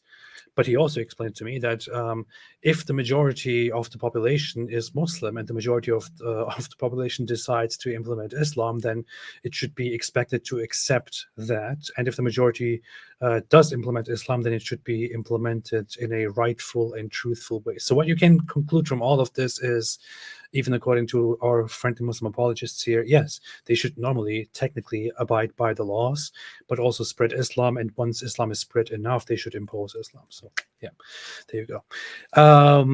Sam said, Ridwan, Christianity allows for the same atrocities as Islam. Will you confront David about these issues, or do you not mind if they are you friend? I like your work, but I need to see some consistency. Thank you very much. Do you believe that, AP, that Christianity allows me to go out and take sex slaves and sex captives and rape them? I think that Christianity forbids polygamy, prohibits sex slavery. I don't think it allows for or it explicitly endorses slavery. I would say that I would personally, from my understanding of Christianity and Christian sources, I don't see any explicit prohibition of slavery, which is why early Christians did do such a practice. But the issue is here, what exactly does allow mean? Because from allow, I could also deduce that an atheist is also allowed to do slavery.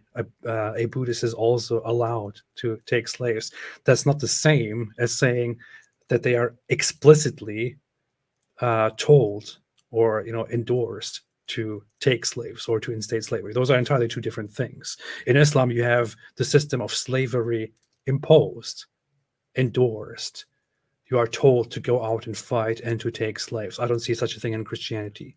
You are told to go out and take sex slaves, to kill apostates, to kill blasphemers, to do all of these things. I don't see those things in Christianity. So, no, I would not say that Christianity has the very same thing. So Yeah, there's and nothing to call out here. in Christianity, you have rules like love your enemy, pray for those who persecute you. You have commands about praying for all people, honoring all people. I mean, that's a command: honor all people, and so on. And so you have commands: do unto others as you would have them do unto you. And so, hey, should I go around and raping female captives? Well, would I want to be raped as a female captive if I were, in this situation? The answer is no. Point is, where do you see that? Where do you see Jesus's followers, any of these guys, doing this stuff? So, yeah, I don't. This is like saying. Go ahead. Finish your thought. Oh, I was going to point out. I was going to. Okay, so the only commands that we actually have about how we would interact with people are commands about loving them and so on. And so I don't know where you be getting the idea that it's okay to go, like you'd be saying what it's okay to go out and rape and torture and enslave people that you love and honor. That would be weird. But yeah, it's if you're treating that as the same as, hey, the pattern of conduct that you have in Islam did these things and specifically allowed these things, and therefore AP Christianity has the same thing. Why don't you object? I actually like your response. Well, following that, well, I mean, there's nothing in atheism that would say you're not allowed to do these. I was thinking immediately of a tweet that Daniel Kikuchu, the genius, made the other day, which was in response to somebody saying that Islam allows for men to have 4 wives and unlimited sex slaves and treat the women like this and that. Islam is obviously misogynistic and so on. Daniel Kikuchu responded to that by saying, liberalism allows you to have as many girlfriends and wives as possible, and to also take, to take animals and have sex with them, and this and that. So his logic is, those things are not prohibited in your worldview. So what do you want from us? But that's not how it works. First off, he's entirely wrong, because liberalism is an idea that is based on certain people who outlined liberalism, according to which the whole concept of bestiality eventually came to be understood as wrong, because it contradicts with fundamentals of liberalism. But that's not how it works, because what we are saying here is Islam explicitly endorses these things. It doesn't just allow them. So it doesn't just abstain from forbidding them. It explicitly mentions these things as things that are allowed. So explicitly allowing something and not forbidding something are not the same thing. In a liberal mindset now, you can do your thinking, you can philosophize, you can do your research, and you can conclude that it is probably not in the best interest of all involved parties and in humanity's interest to go and wage war and have numerous sex slaves and wives and have sex with animals and this and that. You can rationally come to the conclusion that that is probably not ideal. In Islam, you can't sit down and come to the conclusion that that polygamy is actually wrong, that sex slavery is actually wrong. You cannot come to these conclusions, because even if you rationally, pursued the whole idea of what's best in everyone's interest, You can simply not contradict with what Islam explicitly permits and even endorses. That there is the difference. That's the problem. Yeah, so that would pretty much sum it up. For some reason I was just thinking about this this passage in Clement of Rome. So Clement of Rome was still very early Christian. This was from the very next generation, and he wrote in First Clement chapter 55, we know that many among ourselves have delivered themselves into bondage that they might ransom others. Many have sold themselves into slavery, and receiving the price paid for themselves have fed others. Now look at what he's saying here. We know that many among ourselves, he's presenting this as a problem, telling people to stop doing this. We know that many among ourselves, so many Christians, have delivered themselves into bondage. So they're selling themselves as slaves that they might ransom others. And then he says, many have sold themselves into slavery, and receiving the price paid for themselves have fed others. You look at what they're doing. They're saying, hey, that guy's a slave over there. I'm going to sell myself into slavery in order to free that guy. Or I'm going to sell myself into slavery in order to free the poor. This was kind of the takeaway for people who are, oh, Jesus laid down his life for others, therefore I'm going to go and lay down my life for others. But Christians actually get into the habit of selling themselves into slavery in order to liberate others or to help others. And so anyway, the point there is, guys, it seems to kind of matter who you're taking as your moral example. So the takeaway for the early Christians, and they had to be corrected on this, was, hey, I care about others so much now that I'm going to sell myself into slavery to feed them or to liberate other people from slavery, versus the pattern you get from Muhammad, whose followers had a pretty different takeaway message there. Yeah. So, I mean, very, very quick response to this whole question is, I don't agree with you that Christianity allows for the same atrocities. I simply don't. From how I studied Christianity and how I studied other religions, I don't think any religion that I know of that exists today and it plays a major role in the world allows for the same atrocities as Islam. I would argue that that Judaism, Talmudic Judaism, has certain aspects that are more problematic than Christianity, but even then, it doesn't allow for or explicitly endorse practices that are as bad as what Islam presents. If you think I'm wrong, please prove me wrong by arguing with me. I have argued this issue with people before. There are things that I can disagree with in terms of Christianity and Christian morals, Christian thinking, but none of those things are so bad that I would have to come out here and say, oh, I have to fight this and I have to call you out and I have to fix this problem. No, Islam is the only religion that I have such a big problem with. Yeah. With that said, but I appreciate your input. Keep it up. Mercedes F1 fan said, don't you get bored hating on Muslims and Islam? No. Mercedes F1 fan said, imagine being a grown man hating on Islam. Get a life. It's the same dude sending you money. I guess so. I don't know, but thank you for the. But I mean, keep in mind, this religion says AP has to die because he's an apostate. This religion says AP and David both have to die because they criticize Islam, and then it's when we respond in any way, hey, we don't want you following that command to kill us. Ha ha, lol, get a life. Stop crying. Stop crying, man. Stop crying. Stop crying. Apostasy laws, apostasy. Who cares? Stop lying. Stop crying. And I don't want to grow up. So, yeah. Have you all seen the recent news article discussing a prominent cleric's claim that over 60% of mosques in Iran have closed? Please cover that in a video. I haven't seen that. No, I mean, I saw a study a few years ago that said over half of people in Iran are non-Muslims now. But they reject. But the caveat there is this was an online survey, so it's not taking into account everyone who's offline. But as far as the people responding online to the poll, the statistics were over half of people in Iran now no longer consider themselves Muslim. Yeah. But again, that doesn't tell you about all the people who aren't responding online. All right. Mercedes F1 fan made another super chat. Thank you so much for your contributions, and said nobody takes David the psycho seriously, right? Correct. Correct. The real masquerade said, "How is it rape if the owner consents?" Hey, wait. Go back to that other one. What? To the other one? This one? Yeah, I forgot our rule. We dial things down until someone starts insulting. So nobody takes Muhammad the pedophile seriously, right? Mercedes F1 fan. Nobody takes Muhammad the pedophile, right? Keep in mind, I wasn't going to say it, but now you started.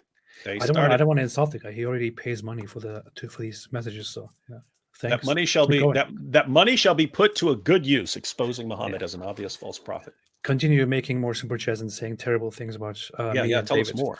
Tell us more. Alan said, "Shalom. Thank you. Please stop exposing us as the secret people that we are." Maurice, I already responded to this. That's all. Okay. Thanks everyone for watching. Goodbye. Anything else you want to say, David? No. Oh, yeah. Tomorrow, I think we'll be talking about Fareed a bit more tomorrow because he made a video responding to, I guess, responding to some clips I shared of Shabir Ali and Yasser Qadi admitting that there are different Qurans in different parts of the world, and I think he called Shabir a punk or something like this, and then called Yasser Qadi a liar. But what I actually wanted to get to, because it was a long video, we'll only check out some clips. I went to the comments section, and his fans are all going, "Lol, David thinking that we don't know about the Kirat and so on with these differences. Ha ha ha, lol, try again." And it's like, wait, I've got piles of Muslim books that say perfect preservation right down to the letter, only one Quran ever since the time of Muhammad. And then when we finally expose it as a lie, then the response is, "Lol, we knew this all along." Wait a minute. So you knew that all these guys were lying? Yeah. And you went along with it? So when they say perfect preservation, word for word, letter for letter, dot for dot, nothing ever changed. So now it's amazing. You go back 8 years and we say, "Hey, there's more than one Quran. There are differences and so on." We're the liars. And now if you say one Quran, they say, "Ha ha, you're a liar. We already know about the different Qurans." It's like, this is amazing stuff, man. So anyway, we'll talk about that tomorrow. It's a wild, wild world. Chris K made a final super chat and said, "Does anyone take Momo the Chomo seriously?" I like Momo the Chomo. I never thought about that before. But yeah. That's good. That's good. That means child molester for those who are not aware. In slang. Yeah. But yes, thanks everyone for joining. Thanks everyone for watching. Thanks everyone for anything. And have a good day. Have a fantastic day.